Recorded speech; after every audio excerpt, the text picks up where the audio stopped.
The first mound builders of Ohio. The first mound builders of Ohio were a group of human beings native to the ancient landscape. A group of human beings who called the great Ohio River Valley home. And not only called it home, they turned that home into a paradise.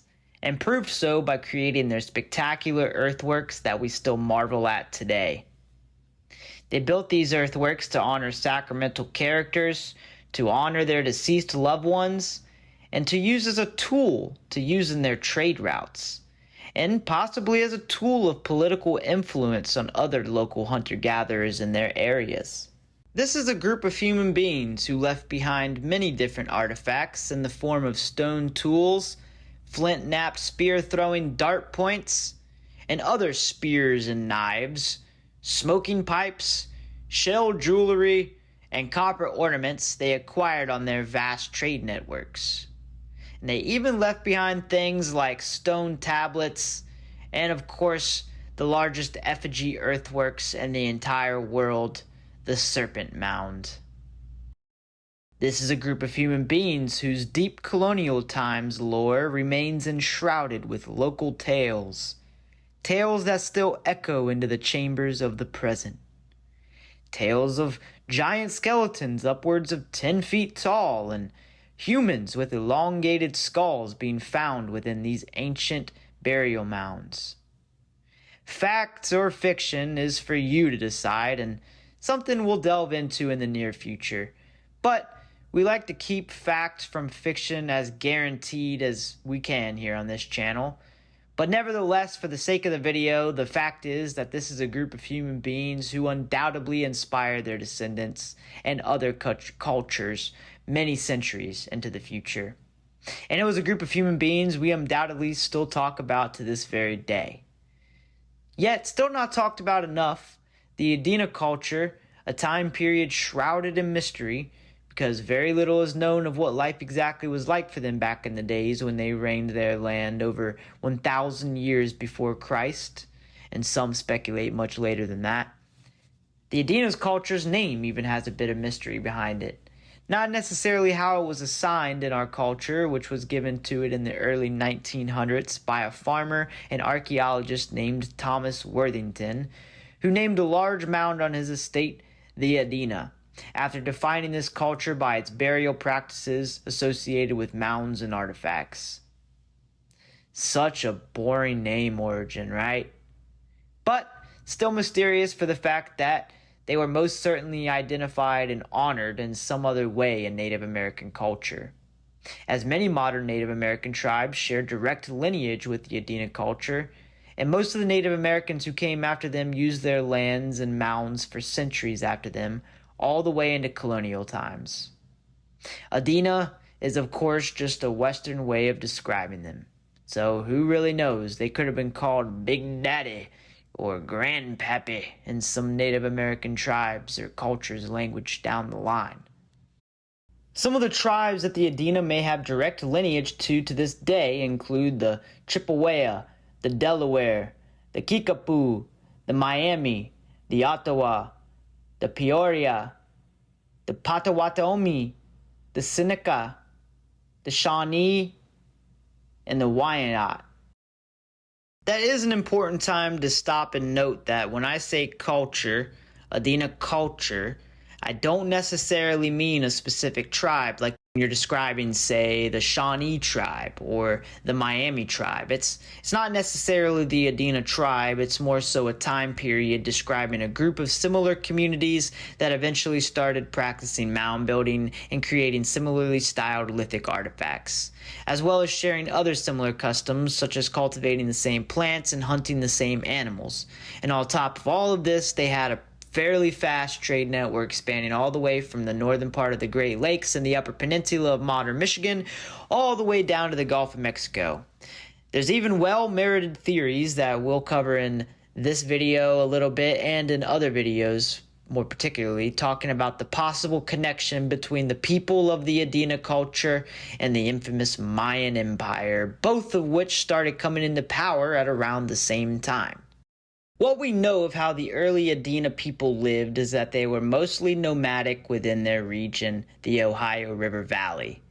They lived in small mobile villages near water sources, mainly living off of hunting things like elk and the black bear, foraging for nuts and edible plants when they could, and relying on trapping methods such as noodling for fish or building snares for smaller game like beaver and woodchucks. And then, sometime in around 1000 BC or so, they began cultivating native plants such as pumpkin, squash, sunflower, goosefoot, erect knotweed, and of course, the infamous maize. This is probably what inevitably led them to eventually begin constructing their earthworks, and ultimately led to a civilization to begin sprouting. This was the introduction of agriculture, as it's much easier to survive and grow a family or tribe if you're able to come together with a surplus of food and resources when times could get tough because of hunting patterns or seasonal changes. It can also, however, be a detriment if these societies' peoples become too reliant too quickly, if they don't know how to deal with things like disease, inner turmoil, or they have an over-reliance on agriculture. Any of these or none of these could be a reason for their mysterious downfall or possibly assimilation into a later culture known as the Hopewellians, which we'll also delve into in a later video. Alright, so great. Before the Adena culture was considered a culture of any kind, they had small nomadic communities and families that lived off of hunting and gathering, and then eventually they started cultivating native plants. This agricultural presence allowed smaller communities to come together with larger ones, as hunting grounds are probably less contested due to surpluses of food being available. This allowed the spread of ultimately a culture based seemingly around hunting, seasonal agriculture, and earthworks. But before we delve any deeper, I want you to imagine something. I want you to imagine yourself a Native American man, an Adena man more particularly, with a small tribe of family members you hunt and gather with. You're wandering your local forests. Forests you and your family have roamed for hundreds of, possibly even thousands of years. Wandering your forests, you come across a set of very similar people who seem to be making their way up the river. They seem friendly. They have beautiful ornaments and the most beautiful materials for their spearheads. They radiate healthy and well-nurtured, and you can just tell that they're well-fed and well taken care of. Something you only experience during certain times of the year. They offer to take you to one of their villages on their log canoe. You decide to venture with them down the river, and when you finally arrive at their encampment, you see a giant earthen structure in the form of a circle, almost 10 feet high. You also see the most people you've ever seen congregated in one spot. Hundreds, maybe thousands of people doing different tasks and making different things all around you. Laughing at jokes, dancing around the fires, moms yelling at children's, dads cursing at their tools. They bring you to their medicine man, where he inspects you and does a ceremonial chant to make sure your character is pure.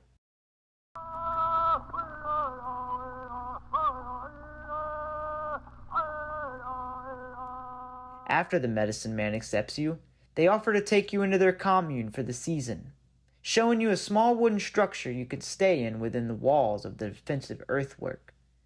They offer you water and food. They offer your family a place to sleep and food as well. They ask you of your ancestral land and where you came from. They led you atop the mound, and as you gaze from its top, you begin to make out the landscape, and you're able to point and direct the general location of your ancestral hunting grounds, land that you know like the back of your hand. They offer you an assignment as a lead hunter and a permanent residence with them and their people. They offer to teach you their ways of agriculture and mound building, and in return, you take a band of their hunters, now your people, and teach them of your lands, establishing a relationship with your mapped land and their mapped land, creating a people's land. While in their village, you also happen to see a beautiful death ceremony, nothing like you've ever seen before for a village elder. This ceremony touches your heart and everything in your inner soul.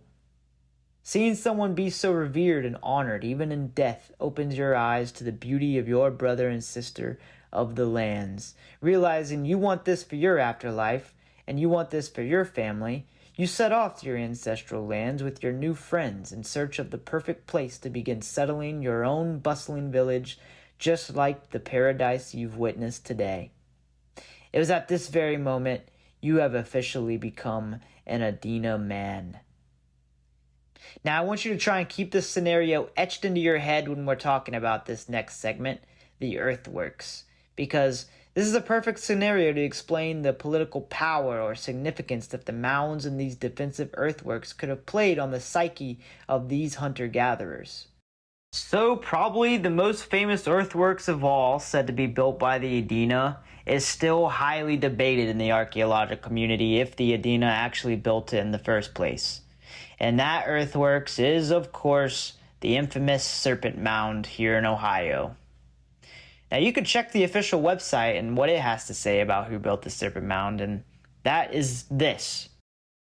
In the late 19th century, Harvard University archaeologist Frederick Ward Putnam excavated Serpent Mound, but he found no artifacts in the serpent that might allow archaeologists to assign it to a particular culture. Based largely on the nearby presence of Adena burial mounds, later archaeologists attributed the effigy to the Adena culture that flourished from 800 BC to 100 AD. This theory on the site's origin was accepted until a 1991 site excavation used radiocarbon dating to determine that the mound was approximately 900 years old. This would suggest that the builders of the serpent belonged to the Fort Ancient culture, spanning from 1000 AD to 1500 AD. In 2014, another team of archaeologists presented new radiocarbon dates for the Serpent Mound, suggesting that it was in fact built by the Adena culture at around 300 BC. More work is needed to clarify the age of the Serpent Mound. And this is coming straight from the Serpent's mouth, guys, the Serpent Mound's website. So do with it what you will. And for the sake of the video, we're going to go ahead and say that the Adena culture built this spectacular earthworks. Now, many people have speculated over the years that the Serpent Mound and many of the other earthworks were built upon over many generations. And this would absolutely make sense in the case of the archaeological data that seems to pop up when dealing with the excavations of these mounds. Though still technically theory, it's widely accepted to be true, especially if you add in the context that these people were still mostly hunter-gatherers at the time of their construction. Agriculture was still a new way of life at this time. We'll talk more about this when we discuss the downfall of the Adena culture, because it could very well play an important role in telling that story. What we do know of the Serpent Mound, however, is that it was some sort of ceremonial center or religious place, as there was no known artifacts excavated from the site, and there were signs of ancient fires being lit as to signify some sort of ceremony. An interesting fact about the Serpent Mound has to do with its location as well, and could very well have to do with why the natives built it in that location. Serpent Mound is actually located within a known meteor impact crater that happened over 300 million years ago, now called the Serpent Mound Impact Structure. And it's said that the natives built it possibly because of the geography of this landscape, or I think it's because of an ancient magnetic field that exists within this impact crater that affected the weather in this area and still affects it to this day. There's an excellent video breaking this topic down more, and I will leave it in the description and the comments of the video so you can get a better idea of what I'm talking about. But essentially, storms, and this is according to local farmers still to this day, are less effective in this area, meaning that storms seem to sort of avoid this small area and disperse around it due to the magnetic fields from the ancient meteor impact. Now, at first thought when hearing this, it may sound like some wacky pseudoscience or pseudo-history, but when you actually delve into this stuff, it's surprisingly true. Meteor impacts do cause magnetic fields, and those magnetic fields are known to affect the weather. This is a topic we'll cover more on this channel pertaining to the Serpent Mound and its effect on Native American lives. Now, I have personal theories that the Serpent Mound was used as some sort of birthing ceremony, possibly some sort of season ceremony honoring a season change. But the Serpent Mound truly does deserve a video in and of itself. Other earthworks were believed to have been defensive walls or a marker of territory of some kind. And what I mean by marker of territory is there was obviously more than likely some type of warfare amongst communities over hunting grounds or trapping spots, but that was probably later when they started competing for trade routes more often. I imagine for the most part the natives during these times, especially ones local to one another, were just people, just trying to survive. And anytime they came across another human being or tribe of human beings, they were probably delighted to meet them and trade with them or learn from them or even just congregate with them. So these defensive structures could have been some sort of political mechanism developed by more thriving communities to drive other communities into a center place. As they say, the more the merrier. I believe some mounds, and even more likely the effigy mounds, also served as a similar mechanism, but a defensive structure especially signifies strength and safety from predators and dangerous outsiders, which was probably very comforting in those times. Shoot, they're comforting in these times. Some mounds were believed to have multiple use cases, such as being defensive vantage points, burial mounds, and this one's pretty interesting, but to also use them as ancient lighthouses alongside the Ohio River and its tributary rivers. They would use these mounds as a network for long-distance communications where they would light fires on top of multiple mounds, giving them insights and advantages to traversing their lands, and possibly marking different important zones for trade. They could have very well had a very vast network of these mounds, especially considering how vast their trade network really was, and how influential the mound building culture was for the Mississippi and Ohio River people.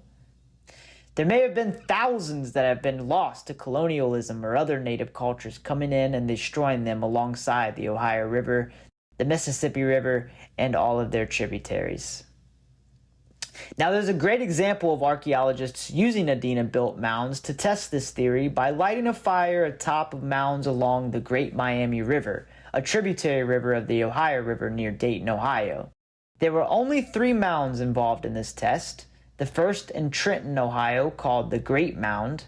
They lit a fire atop this mound and were able to see it from the next in Franklin, Ohio, called the Hill Kinder Mound. And then finally ending at Miamisburg Mound in Miamisburg, Ohio. This is a very interesting theory, and I think it holds a lot of merit, especially when you factor in their vast trade network. They were able to see for over 11 miles with the different kindlings lit at the top of these mounds. Pretty incredible for an ancient man. Now, burial mounds, I do believe, played a significant role in the religious sacrament of the Adena people. In fact, that's hard to dispute with some of the artifacts that have been found within these burial sites. Burial mounds, I do believe, played a significant role in the religious sacrament of the Adena culture. In fact, it's pretty hard to dispute with some of the artifacts that they have been buried with. Now, of course, it's all speculatory, but I do believe the burial mounds in particular had 2 functions. One, of course, being the religious one, and the other of which was more of a practical one, and they kind of touch on one another. So the religious one is more of an affiliation with the afterlife in some way by honoring the dead with ceremonial burial rituals. And I do believe they also buried their people at important sacred communal areas as a way of signifying the territory and their ties to the land ancestrally. Probably a water area that they used, or a hunting ground that family would have hunted for hundreds or even thousands of years. Or maybe it was an important seasonal agricultural spot they used. Nonetheless, it's a marker of territory of sorts and a way of saying, hey, this is our homeland, and this is where we can return to when we need to. Because you got to keep in mind, we're still dealing with mostly hunter-gatherers here, and their agricultural capabilities were still pretty antiquated. So they upped and moved a lot of the time. They weren't staying at a camp for an entire year. It was more so a seasonal spot, probably looked at as some sort of vacation or sanctuary for them. And what better way to honor that sanctuary than by burying your loved ones near it? We did it. Close your eyes and picture this. A vast, untamed wilderness stretching endlessly before you, shaped by the slow retreat of ancient glaciers and the powerful forces of nature. The air is crisp, the earth is damp, and with the thaw of the ancient ice roams across this land, towering megafauna, things like mammoths and mastodons, creatures so massive that today they would honestly seem like relics from another world. This world we're imagining today is Ohio, except this is Ohio over 13,000 years ago, a time when the first whispers of human civilization were just beginning to stir, as far as we know. The people of which we're going to be talking to are commonly referred to as the Paleo-Indians. So the Paleo-Indians are considered the first Ohioans in a sense, and they were pioneers. They were resilient, innovative, and deeply connected people to the rhythms of their natural world. They were armed with finely crafted tools and very intimate knowledge of their environment. And with this knowledge and these crafted tools, they carved out a life in a landscape as harsh as it was beautiful. So what drove them to this land, modern-day Ohio? Well, the secrets could very well lie buried beneath the soil of Ohio. Secrets that could challenge everything we think we know about the first Americans and really human civilization in totality. So in this video, we're going to delve into the lives of these ancient trailblazers, exploring their world from their eyes, from their struggles, and their extraordinary ability to thrive in the face of the unknown. To truly understand the lives of Paleo-Indians, we first must step into their world. A world that's both familiar and honestly, utterly alien. Over 13,000 years ago, Ohio was a land in transition, caught between the icy grip of the last ice age and the warming breath of a new epoch. So I want you to imagine vast, open tundra landscapes giving way to the slow spread of forests where rivers carved fresh paths through the land, fed by the melt of towering glaciers retreating to the north. The air was cooler, crisper, and filled with the calls of megafauna, giant creatures like mammoths and mastodons, and other things like giant sloth and giant beaver that roamed the plains in search of food. And these animals were more than just a source of sustenance for the Paleo-Indians. They were also integral to the ecosystem at the time, and they helped shape the land as we know it with their sheer size and numbers. And yet, as the climate shifted, so too did the balance of life, challenging every living thing to either adapt or to perish. And unfortunately for the megafauna, they perished. The landscape wasn't barren after the megafauna disappeared. In fact, hardy plants took root in the fertile soil left behind by the glaciers, creating the beginnings of new rich ecosystems. Rivers like the Ohio River and its tributaries teemed with life, their waters nourishing both the land and the creatures that called it home, including that of Paleo-Indians. For the Paleo-Indians, these natural features weren't just a backdrop, they were lifelines for generations to come. And this was not a passive environment either. It was still very alive, very dynamic, and of course constantly changing. The Paleo-Indians learned to read its rhythms, to anticipate its moods. Their survival depended on the understanding of the land in ways that we can honestly scarcely imagine today. And it's here, in this shifting, challenging environment, that the story of Paleo-Indian Ohio truly begins. Now, I want you to imagine waking up in a world where every decision could mean the difference between life and death. This was the daily reality for Paleo-Indians living in Ohio at the time. Their lives were a delicate dance with nature, one that required constant ingenuity and adaptability. And every moment was shaped by the question of survival. And their shelters were not grand or permanent either, but they were more practical and built to endure the elements for short amounts of times while they traversed the land in search of game. Animal hides stretched over wooden frames provided warmth and protection during the icy winters. And these homes were designed for people who were, of course, always on the move, following the migration patterns of the great beasts they relied upon for their sustenance. And this hunting skill, or this hunting style, was not just a skill, it was an art, a necessity, and a way of life. Probably a way of life that they would have incorporated into some sort of shamanic religion of some sort. But nonetheless, they were armed with finely crafted Clovis points, the infamous Clovis points, and these points were used for things like atlatl darts, spears, even things like knives. Not necessarily Clovis points in themselves, but the Clovis culture did indeed use different knives and flake blades and that sort of thing. These early hunters usually pursued mammoths, mastodons, and the great megafauna we were discussing earlier, and these creatures were far larger and more dangerous than creatures that we would hunt today.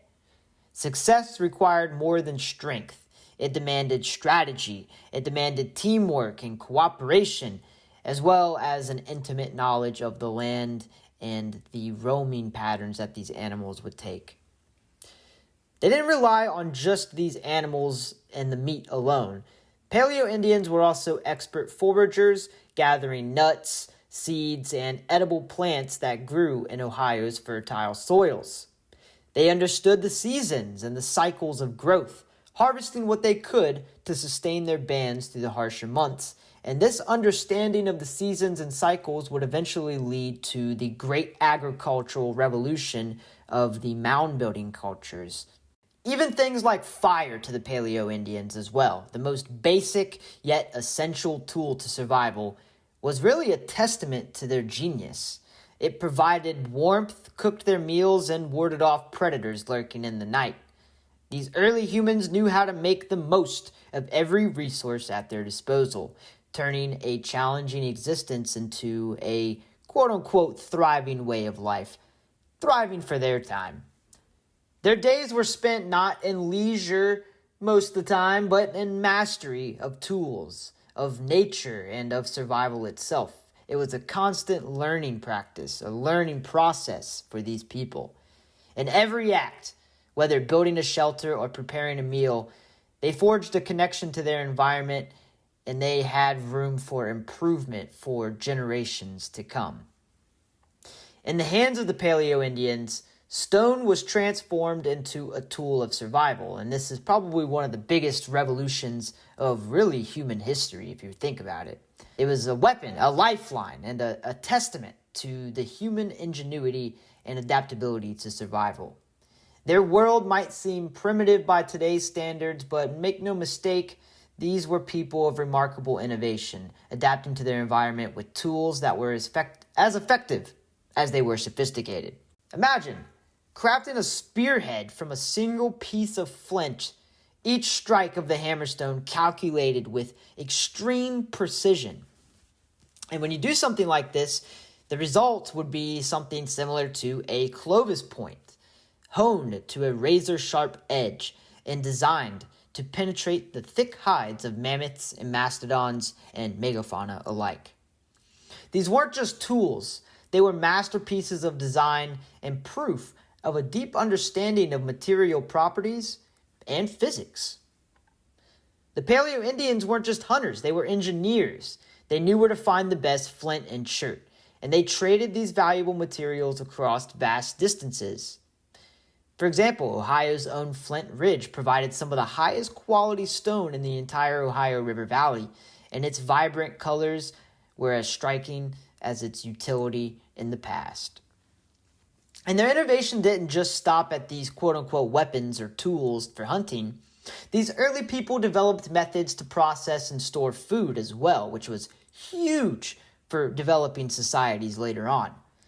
They used techniques to tan hides for clothing and shelter, as well as for storage of things. And they had different ways to create fire with nothing more than just natural elements. They turned their environment into a resource itself.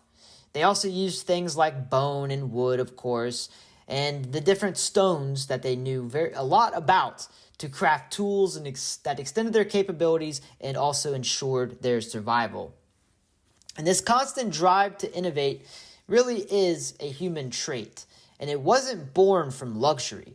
It really was born from necessity. Every tool, everything they engineered, every method they developed was a response to the challenges of their world. They didn't just survive in the harsh environment of Paleo-Indian Ohio. They really thrived, especially when you compare it to other mammals that were living at the time. And they pushed the boundaries of what was possible with the resources at hand. In these tools, we see the origins of human ingenuity, a spark of creativity and adaptability that would carry our ancestors forward into a new epoch, a new age, if you will. So picture a small group of people huddled around a fire under a starlit sky in Ohio today. They're not bound by blood, but they're bound by a shared purpose of survival, depending on one another's strength, skills, and knowledge. This was the essence of Paleo-Indian society, a tightly knit community built on cooperation and trust. So life wasn't solitary at all for these ancient people. They traveled in small bands, likely no more than 25 to 75 individuals, forming mobile units that moved with the seasons and the migrations of game. Each person had a distinct role to play. Hunters tracked and brought down prey. Gatherers foraged for plants and seeds. And elders, the most important role of all, passed down the wisdoms and skills critical for survival of future generations. These bands probably weren't rigid hierarchies like we would imagine in later cultures, but more so fluid groups where every member contributed to the whole. Decisions were likely made collectively in a way, drawing on the experience and insight of the group, and elders probably played a significant role in decisions. And in a world where resources were scarce, cooperation wasn't just an advantage, it really was essential to thrive in this environment. So around the fire, around the campfires, stories would be told, legends of great hunts, lessons about the land, and perhaps even the first whispers of spiritual beliefs and religions that are now lost to history. This oral tradition was the glue that held their culture together, and it was a culture indeed. This oral tradition was also a way of preserving knowledge and identity without a written language that we know of. Even in such a harsh environment, there is room for a joy and connection between people. Tools weren't just practical, some were intricately crafted and engineered, suggesting a certain appreciation for beauty and function. These people weren't just surviving, they were creating, learning, and sharing together a way of life that would echo through generations beyond. It's really a humbling thought if you think about it. In the vast wilderness of Paleo-Indian Ohio, community was their greatest tool, something that's somewhat lost to society today. It really was their strength, their refuge, and the foundation of everything that they built together. Long after the glaciers had melted and the great mammoths had vanished, the legacy of the Paleo-Indians still remained, etched into the land that they once called home. Though their footprints may have faded, their impact on the history of Ohio and history abroad, and the story of humanity, really, is undeniable. These ancient pioneers, if you will, were more than just survivors of a harsh Ice Age world. They were trailblazers, charting paths through an untamed wilderness unknown to humankind, and they laid the groundwork for the cultures that would follow here in the future. Their finely crafted tools, like the infamous Clovis points, set a standard for innovation that resonates even with us today. These artifacts uncovered by archaeologists tell us not just about their skills, but about their resilience, adaptability, and ability to thrive in a world of constant change. And their legacy isn't just in the stone tools and in the archaeological evidence, it's also in the landscapes that they altered, the migration routes that they established, and the knowledge that they passed down to future generations. Each fragment of flint, each ancient hearth speaks of a people who understood the land in a ways we are only beginning to discover.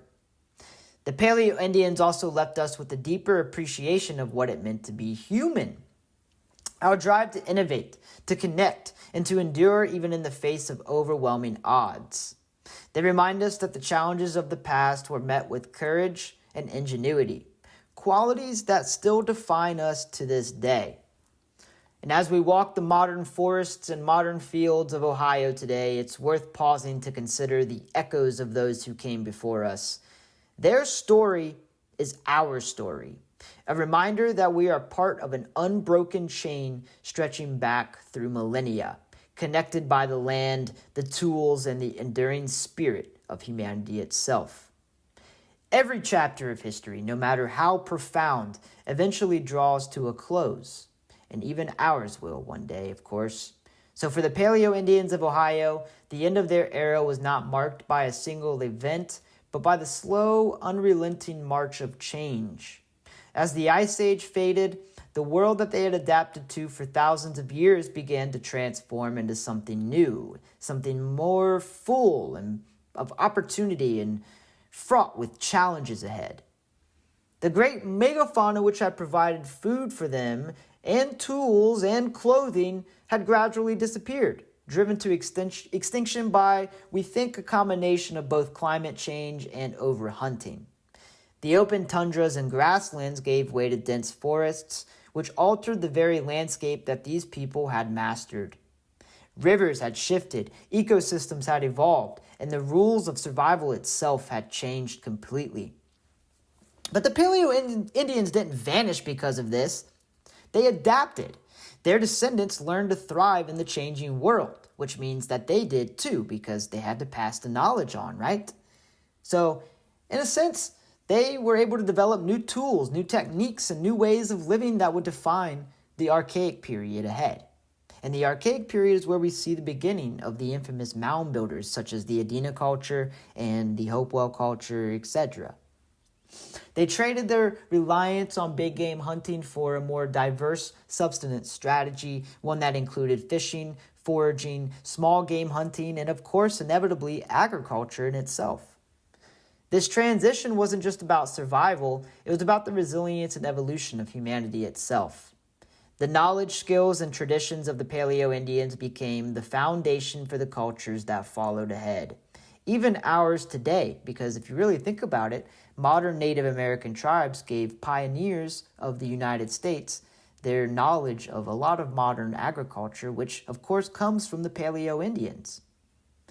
So there's something haunting about the story of the Paleo-Indians. As we unearth their tools, their campsites, and their ancient fire pits, we're reminded of the fleeting nature of human existence in itself. How long are we really going to last here? I mean, if you think about it, the Paleo-Indians barely lasted anything in the grand scheme of things. Their era ended, but their impact still endures, so maybe it speculates that we will live on through our descendants in the future, much, much farther into the future, hopefully. And we'll be woven into the fabric of the land and the memory of humanity itself, just like the Paleo-Indians of the past. The end of the Paleo-Indian era wasn't a goodbye, it was a turning point, a testament to the enduring spirit of humanity. In their story, we find not just the origins of our past, but also the seeds of our future.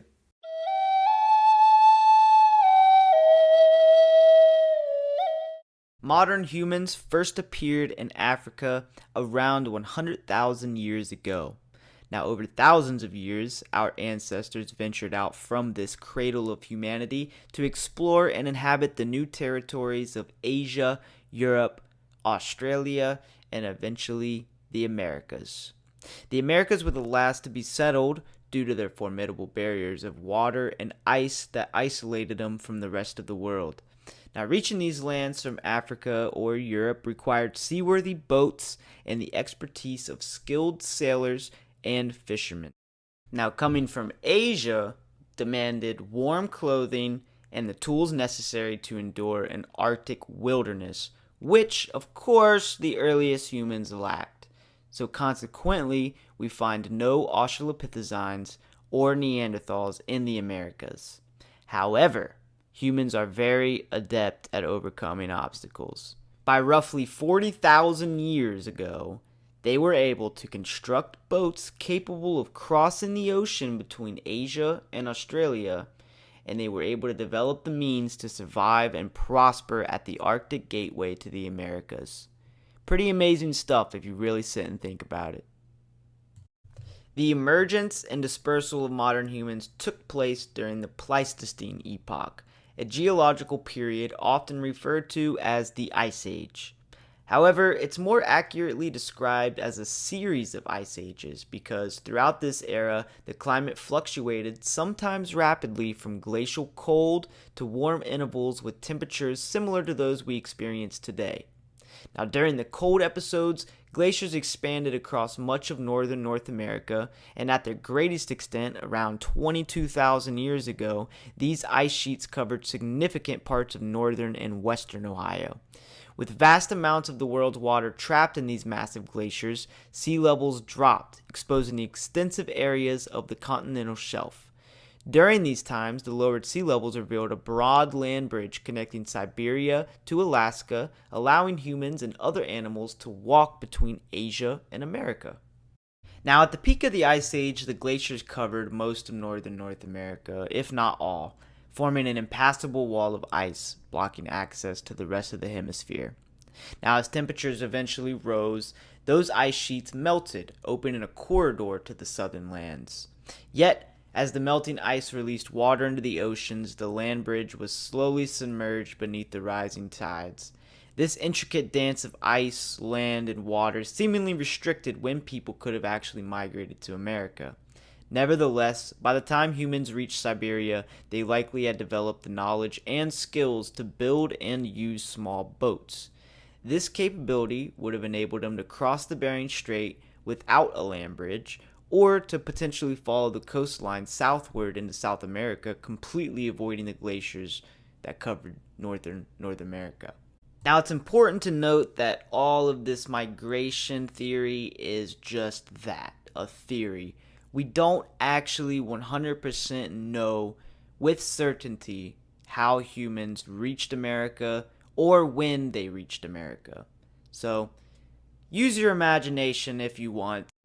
Now, from an archaeological standpoint, the story of human presence in America starts not in North America, not in the United States, but in a site known as Monte Verde in southern Chile and, of course, South America. The site could be as old as 33,000 years old thanks to the radiocarbon dating of an excavation presenting signs of a fire made by humans and stone tools closely located to said fire. Now, we won't reach anywhere close to that old talking about Ohio in this video, but if the theory of natives crossing the Bering Strait holds true, then we can assume that there is human activity present in North America older than Monte Verde, older than 33,000 years old, just waiting to be discovered. And that, my friends, is a very exciting thought to think. Now, for the case of known human presence in the great state of Ohio, as of now, our story starts anywhere between 13,000 and 16,000 years ago, and actually starts 20 miles from the border of Ohio at a rock shelter in Pennsylvania known as Meadowcroft Rock Shelter.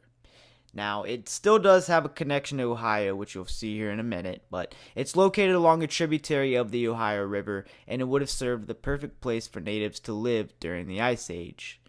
Now, this shelter would, of course, been temporary, as these people had no agricultural capabilities that we know of, and they simply followed game and foraged when they could. Now, here's our connection to Ohio.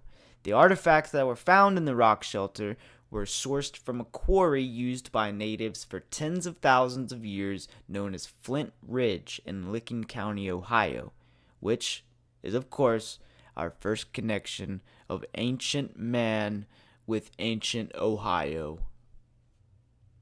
These artifacts come in the form of things you would expect. Things like tools and weapons such as spear points, knives, and other small blade-like tools called scrapers that were probably used to skin animal hides. They would also have had tools made of wood and bone, containers made of cordage, leather, and other basketry, but unfortunately a lot of these artifacts get lost to history because of weathering. The tools that were found in Meadowcroft Rock Shelter are interestingly designed similarly to hunter-gatherers of Europe of over 35,000 years ago, during a time known as the Upper Paleolithic era. This, in my opinion, just shows how truly resourceful our ancestors were, and how the spread of knowledge and our ability to traverse the world were truly unmatched when it came to the animal kingdom. Now, when you think of a caveman, which is essentially what we are talking about when discussing the Paleo-Indian period and the first Ohioans, the first thing many people think of is using stone tools to kill woolly mammoths. And that stereotype, my friends, holds true today when we talk about our very first significant archaeological site actually located in Ohio.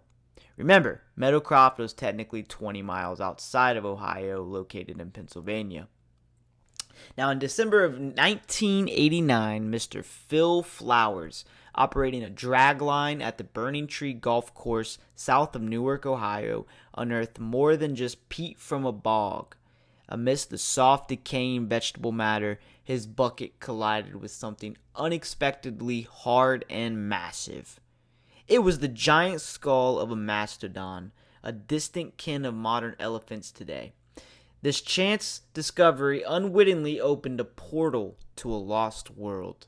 Mr. Flowers' decision to halt excavation offered scientists a very rare opportunity to uncover and study the skeleton, forever altering our understanding of ancient times. Now, this site has been creatively named the Burning Tree Mastodon. This find yielded remarkably preserved bones arranged in 3 distinct stacks: the skull, pelvis, and one hind leg in one location, the ribs and backbone in another, and the front legs with neck vertebrae in yet another pile. Now, upon closer examination under a microscope, many bones displayed cuts and gashes inflicted by stone tools, while some bore scratches and drag marks at their ends. Scientists analyzing these bones concluded that Paleo-Indians had hunted and butchered or possibly found this creature dead or dying nearby, then transported its sections to a cold, shallow pond where it could be submerged and preserved, essentially creating an Ice Age meat freezer for their mastodon fillets.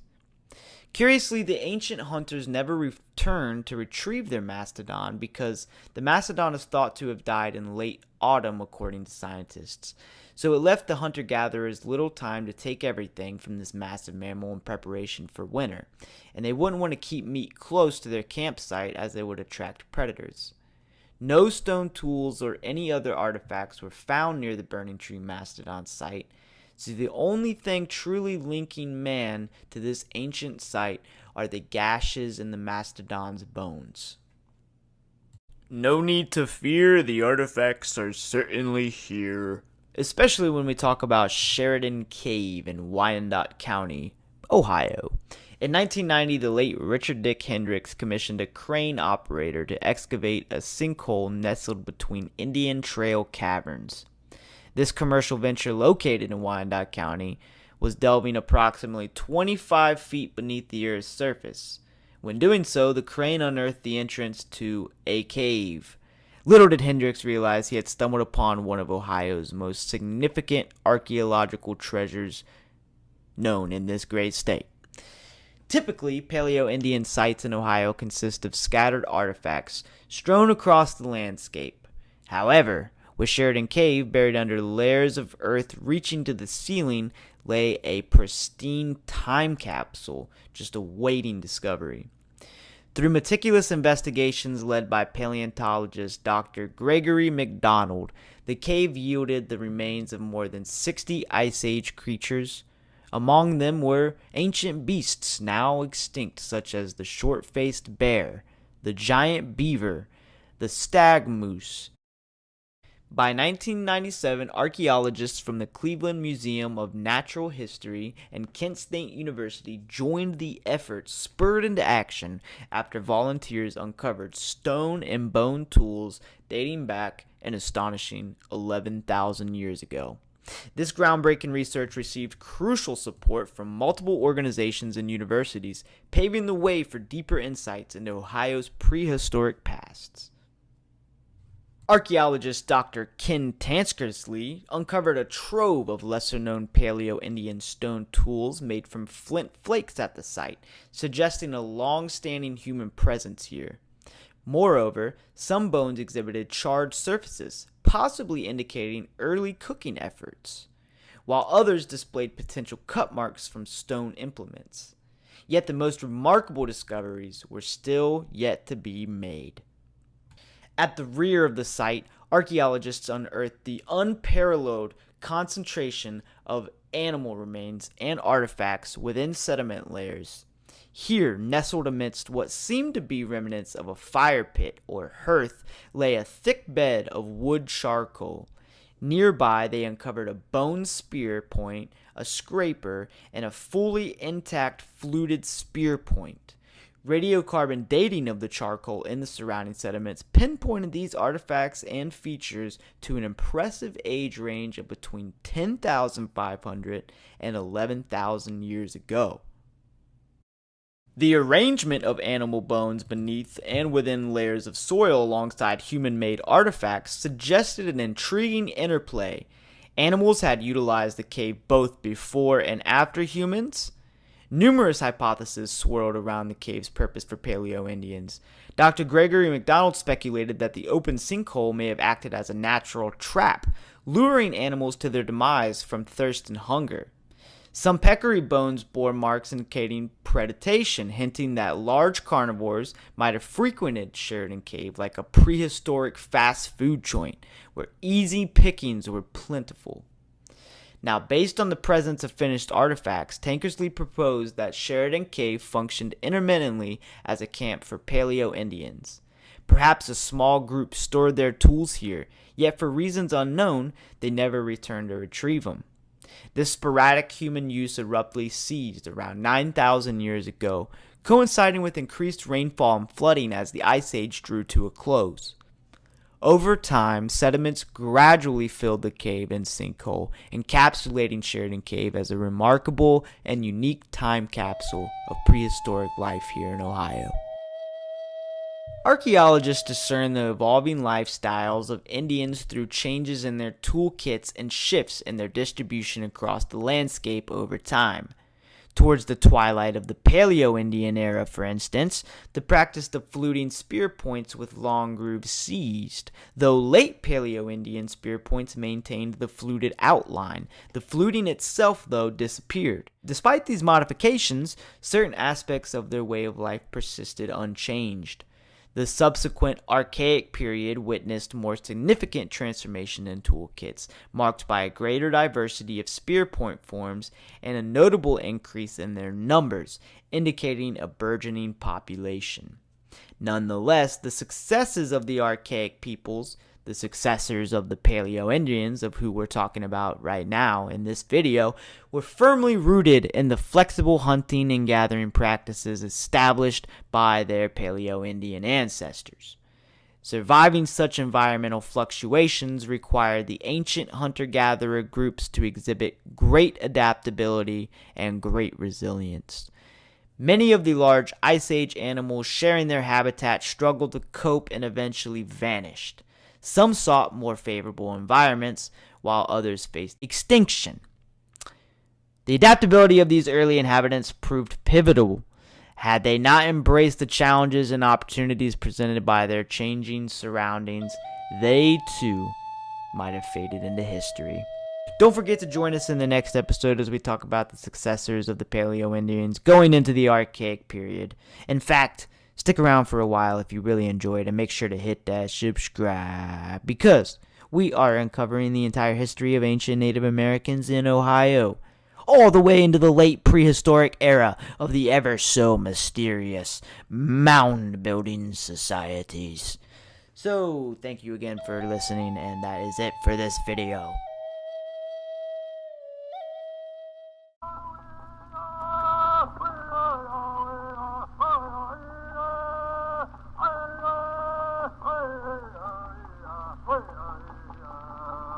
When talking about the archaeological timeline of Ohio, it's important to note that when discussing the different cultures of this series, Ohio's Ancient History, we aren't discussing new tribes or groups of people necessarily.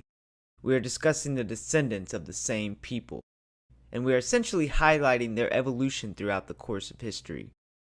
A way for the modern mind to perceive and communicate ancient man's modern world.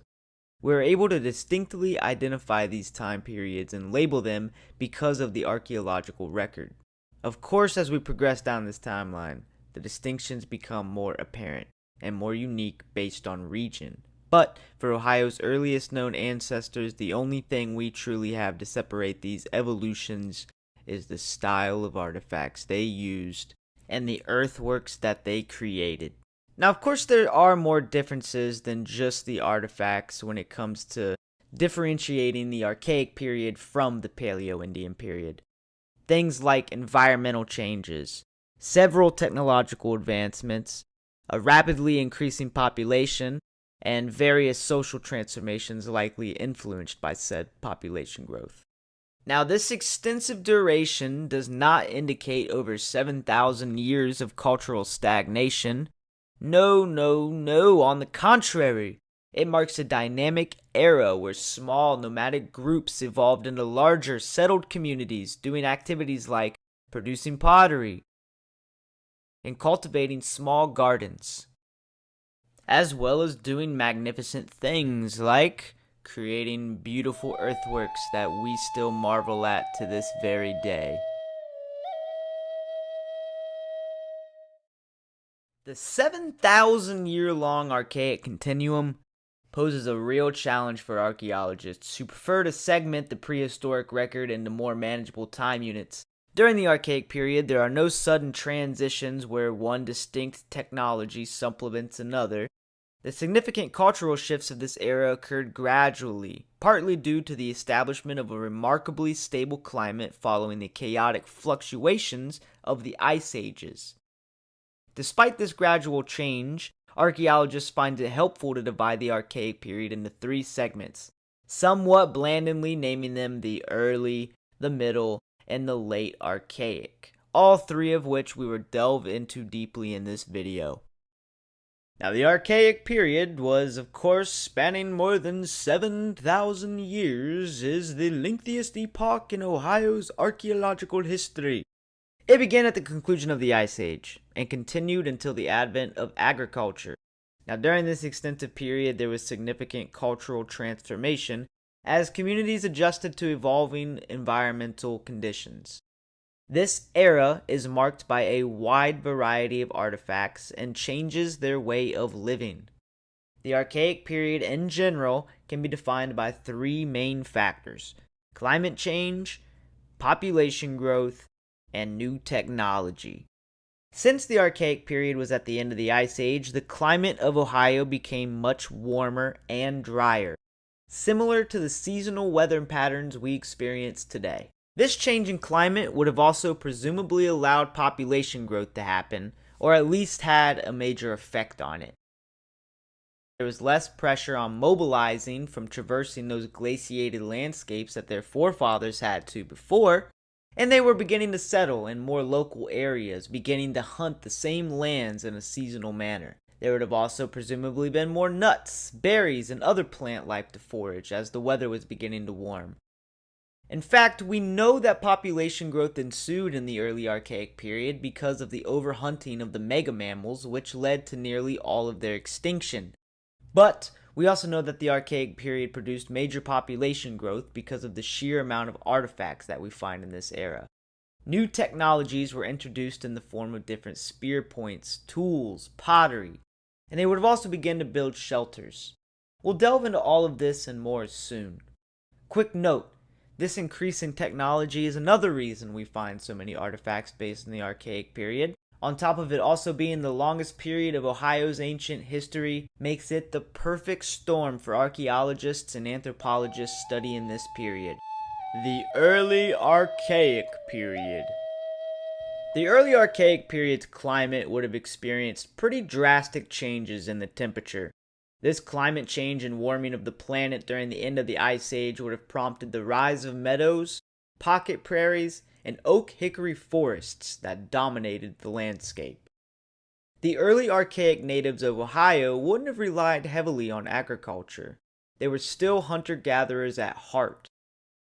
They would have probably begun to recognize agricultural patterns, and they would have likely returned to seasonal agricultural spots that they could reforage every year. There's evidence of archaic peoples using controlled burns to eliminate the threat of wildfires and to propagate fire-resistant trees that bore edible foods. There have been tons of different species of nuts that are found in many early archaic sites. They would have probably moved with the seasons in response to the changing availability of food, probably changing many spots many times a year, but staying in the same general region because even in the early Archaic period, they were beginning to build houses. Now, these quote-unquote houses would have been very, very small shelters, probably, built with wooden frames and covered with hides, tree bark, or mats woven from reeds and grasses. The regions they traversed would have been very heavily reliant on the waterways, especially the Ohio River and its tributaries.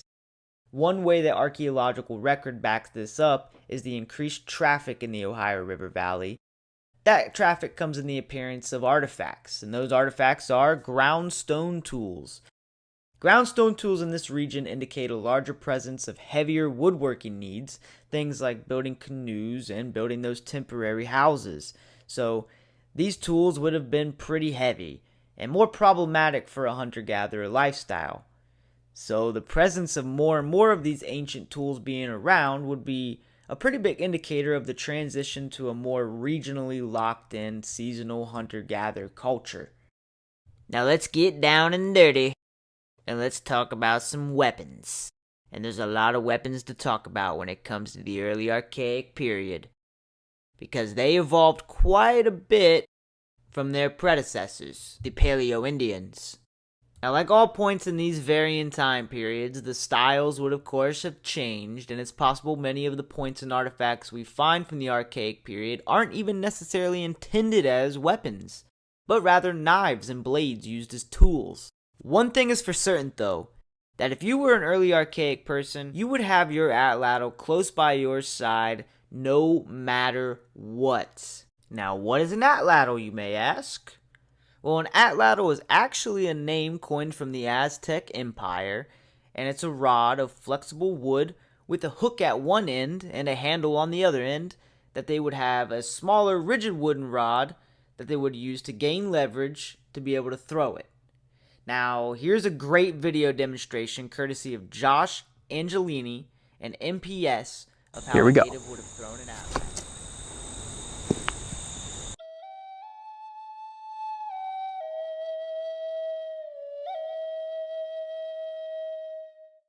Now, the atlatl is nothing new to the early Archaic people, and it probably came all the way from before humans even set foot in America. But what the early Archaic people did do to the atlatl was very, very revolutionary for their time, and it completely buffed the effectiveness of this ancient weapon. Now, when I say buff, if you're a gamer, you'll know what I mean. I mean improve drastically. And what they did was extremely simple. Simple yet effective. They began adding weight to the weapon so it could travel at greater distance and greater speed. The very first atlatl weights that we find are usually rounded and more oval shaped. They would have either drill holes or etch grooves that would allow them to tie it down to the atlatl. They would then use cordage or sinew for the tying process. Now, an interesting note about the atlatl weights is that somewhere down the line they began making them so elaborate and massive that they would actually serve no practical purpose. So this would have served as some sort of ceremonial or maybe religious or maybe even had a social function to it. Now, I know a couple of hunters today and a ton of fishermen today who do it just for sport, and every single one of them is superstitious in some way about the hunt or fish of that day. And I'm sure many of you are the same way, including myself. And I'm sure that ancient man was no different, especially when they relied on this for their livelihood. They probably performed ceremonies and carried sacramental items to invoke or manifest the things they needed or wanted in life. Now let's get back to the religious thing, because it's pretty important when talking about these mysterious ancient people. The fact that there was an ancient religion is just very profound and mysterious. Now, the presence of marine shells in an early archaic burial site located in Indiana, known as the Jurger site, is notable for this religious cause, and notable as a ceremonial lifestyle, indicating that even in the early archaic period, people valued and acquired rare items from distant regions. Possessing such unusual ornaments likely conferred higher status. The practice of burying these valuable items with the dead suggests a belief in an afterlife, where the deceased would have needed them in some way, or perhaps it was some sort of honorary death ceremony. Now, the custom of cremation might explain the scarcity of burials from this period, the early Archaic period, although the population in Ohio and surrounding areas was just increasing at this time. So it remained relatively low during the early Archaic era, and so consequently, burials from this time are expected to be pretty dang rare. Now, some of the shells and the copper ornaments found in these burial sites reach as far north as the Great Lakes region and as far south as the Gulf of Mexico. So that indicates a very, very vast trade network, probably one of the greatest of its time.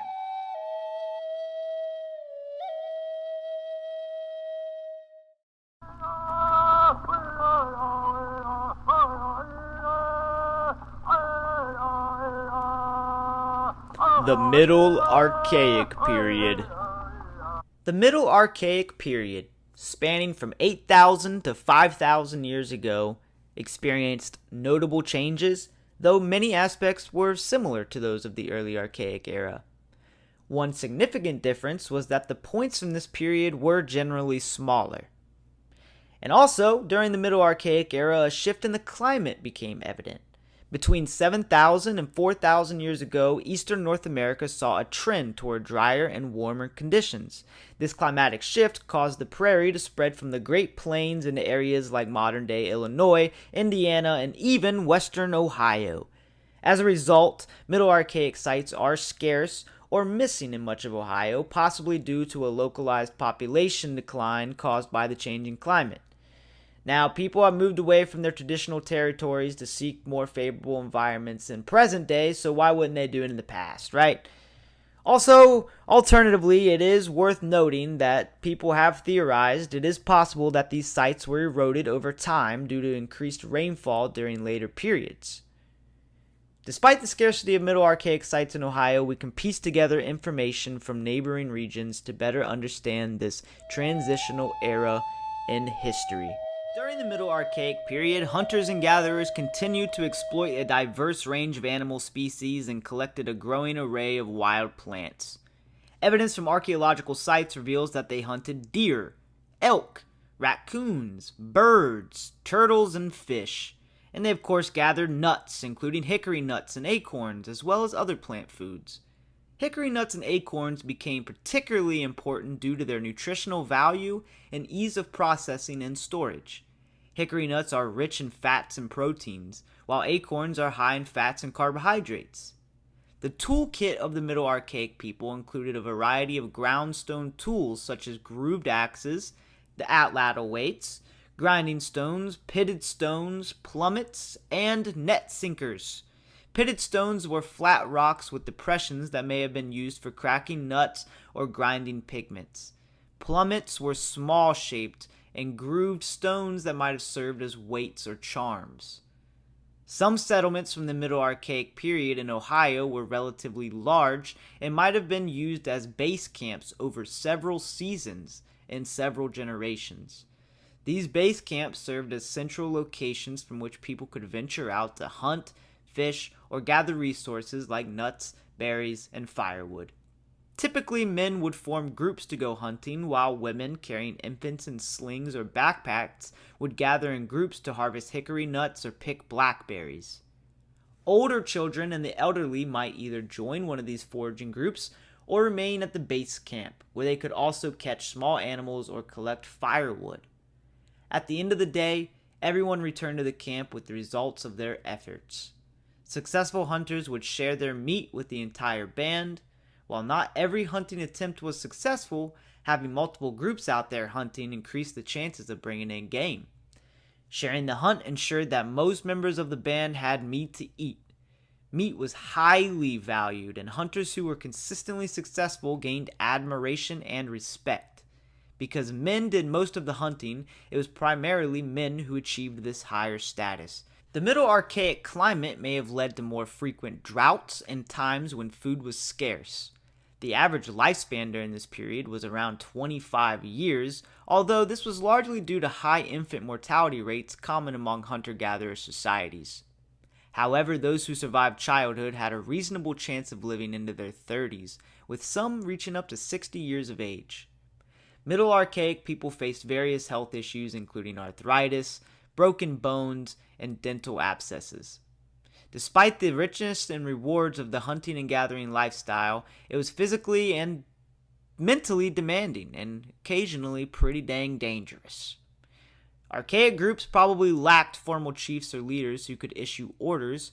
Instead, decisions about when to move the camp or whether to focus on hunting or gathering were made collectively through discussion and consensus. Members of the group had the freedom to follow different paths if they disagreed with the decision, reflecting a flexible and democratic approach to decision making. But elders were highly valued in the community for their knowledge, which was crucial for survival. For instance, during severe droughts, an elder might recall past strategies for survival. Without written records, the collective memory of the group was preserved by these individuals. The death of an elder was not only a personal loss, but also the loss of invaluable knowledge, akin to the destruction of a library today. Archaeologists have uncovered several burials from the Middle Archaic period in the Ohio Valley, though none have been found in Ohio itself. This increase in burials suggests that the population might have been growing during this time. Additionally, there appears to have been a shift in religious practices, as the burials from this era show a preference for interment over cremation. Studying these burial sites provides a deeper understanding of life and death in the Middle Archaic period.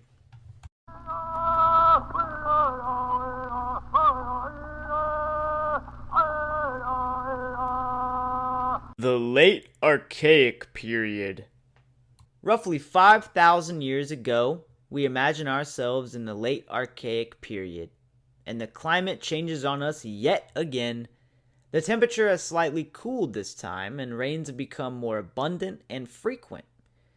This change is actually very similar, almost identical to the climate that's in Ohio today.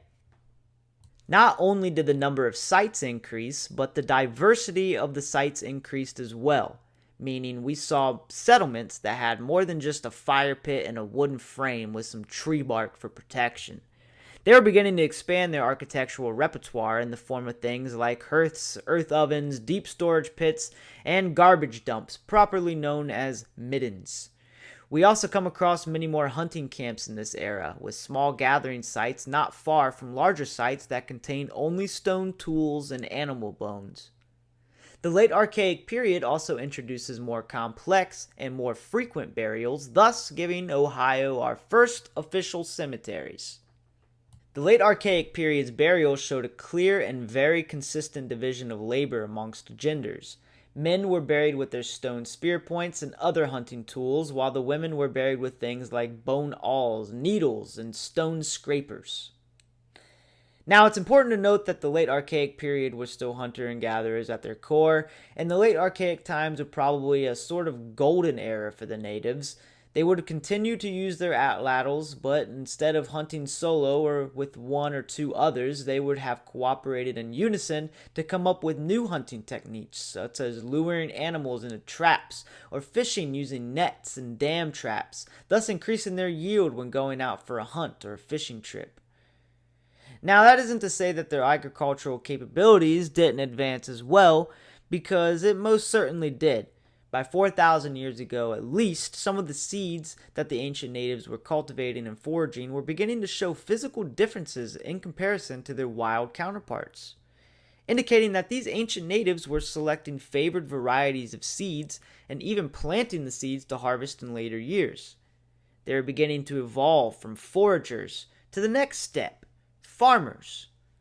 Well, at this time, more like gardeners. All of this, of course, is the main reason for population growth. As surpluses of food were present and socialization was increasing, it really is the perfect storm for these ancient natives to have found their soulmates. The late Archaic period was also introducing the infamous pottery and baskets that natives would have used for storage and travel. They would make the pottery out of coarse chunks and crushed rock as a temper, and they would have also carved things like bowls and other containers from sandstone and soapstone. Pottery being introduced into a society is absolutely an indicator of a settlement beginning to happen, because true 100% hunter-gatherers are looking to travel as lightweight as possible, so things like pottery is a luxury to them.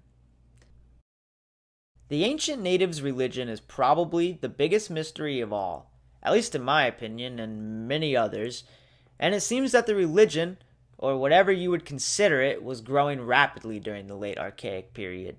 The religion of the Archaic people evolved from the shamanic beliefs and practices of their forefathers, the Paleo-Indians. At the Williams site in Wood County, a late Archaic shaman fashioned part of a bear skull into a mask by cutting the upper jaw, smoothing the edges, and drilling holes into it. This mask, sewn onto bear hide, enabled the shaman to symbolically transform into a bear, granting them access to the bear's spiritual powers. These powers were believed to heal the sick or help hunters find game. Shamans likely also presided over important rites of passage like marriages, births, and funerals. In the late Archaic period, distinct regional burial practices emerged, highlighting cultural differences among groups. In northwestern Ohio, archaeologists have identified at least two cultures based on burial customs alone. The glacial cave complex found in northwestern Ohio and nearby regions of Indiana, Michigan, and Ontario involved burying the dead in prominent sand and gravel knolls left by glaciers. These knolls, known as glacial caves, were used for various burial methods, often including red ochre. Artifacts such as sandal-shaped shell gorgets, ornaments made from the shell and polished slate, copper beads, tubular stone pipes, and birdstones, a type of atlatl weight probably, were commonly included in burials. The red ochre complex spanning western Ohio, Indiana, Illinois, Michigan, Ontario, Wisconsin, and Minnesota had similar burial practices to the glacial cane people, using natural prominences and coating bones and objects with red ochre. However, the red ochre burials did not include sandal-shaped shell gorgets. Instead, the typical artifact found was the large leaf-shaped turkey tail spear point made from Indiana hornstone, also known as Harrison County flint. Another interesting thing to mention about the burials of the late Archaic period, probably one of the most important things to mention, is that it also proves that these ancient Ohioans had trade routes that connected all the way from the Gulf of Mexico to the Great Lakes. Like I said, I think this is the most notable aspect of the late Archaic burials, and that is the growing importance of items obtained from distant regions. The flint from Indiana, the copper from the Lake Superior area, the shells from the Atlantic Ocean and the Gulf of Mexico. Since at least the Archaic period materials from remote locations held special significance, initially these distinctions were likely based on individual achievements. The best healer, The best hunter, the best flint knapper, or basket weaver received special respect and privileges. However, as the need for food storage and future planning grew, the most privileges likely went to the best managers. These managers who could control food distribution might have eventually institutionalized their leadership. Materials from distant places may have also had their religious significance, but they also served as markers of social status, which, in my opinion and many others, would indicate a civilization of some sort. Now, if you lived more than 200 miles from the ocean and wore an intricately carved ocean shell, it indicated your importance and connections to a wider world. In the late Archaic period, there is an increasing evidence of social distinctions in the variety and richness of items buried with certain individuals. The Archaic period, spanning a considerable length of time, witnessed profound changes in the lifestyles of Ohio's native cultures. Population growth, climate change, and shifting plant and animal communities led people to develop new technologies and adjust their social structures. The Archaic period is characterized by diversification and intensification in both diet and social interactions. People hunted and gathered a wider variety of plants and animals compared to their Paleo-Indian ancestors and adopted more efficient tools and techniques. As intergroup violence became more common, it provided another avenue for status distinctions to evolve into institutionalized leadership. And many societies, including our own today, admired war leaders can become political leaders. Just as Ulysses S. Grant and Dwight Eisenhower transitioned from the battlefield victories to the U.S. presidency. An ambitious warrior of the late Archaic could gain political influence through successful raids and enemy confrontations. The ways of life for Archaic groups became increasingly specialized to local conditions, leading to greater regional differences. Burial practices became more elaborate, with a growing emphasis on items acquired from distant places. These trends would culminate in the succeeding woodland periods, but the foundations for these later cultural achievements were laid by an Archaic hunters-gatherers. The ways and the culture of these people were absorbed by their successors, their descendants, and it seemed that the Archaic people slowly faded away into the shadows of history, possibly due to things like war, famine, and disease. The Early Woodland Era. The early woodland period in Ohio marks a significant transitional phase. This era is often considered the start of the agricultural revolution in North America, and it's characterized by a greater reliance on domesticated plants compared to their earlier archaic predecessors. Modern understanding indicates that the agricultural revolution was less abrupt and revolutionary than previously thought. Instead, the agricultural revolution's transition was more gradual and evolutionary. The early woodland societies in Ohio still represent a distinct and new development in the region's history, despite it being more evolutionary than revolutionary. Unlike the smaller and more temporary structures of the archaic foragers, early woodland houses were larger and more permanent. Typically, these houses were circular, measuring between 10 and 15 feet in diameter, and they were constructed from log poles interwoven with twigs and likely covered with tree bark. Settlements usually consisted of 1 to 5 such houses, though some, like the Lineback Village in Lorain County here in Ohio, had larger structures. At Lineback Village, archaeologists uncovered a series of post molds forming a circular pattern about 60 feet in diameter. Early woodland communities were primarily still hunters and gatherers, with nuts being a storable and essential food source during the winter. However, at a site in Athens, Ohio, archaeologists also discovered a significant number of small seeds in some early woodland pits. These seeds, although small, represent a significant shift as they were from domesticated plants. Early woodland people had begun cultivating plants from the Eastern Agricultural Complex, which include squash, sunflower, maygrass, goosefoot, knotweed, some weed, and marsh shelter. This agricultural development was a major achievement, similar to the independent domestication of plants in other regions such as Mesopotamia or China. Early woodland people relied less on their ability to move in search of food and more on maximizing the resources from their already existing land.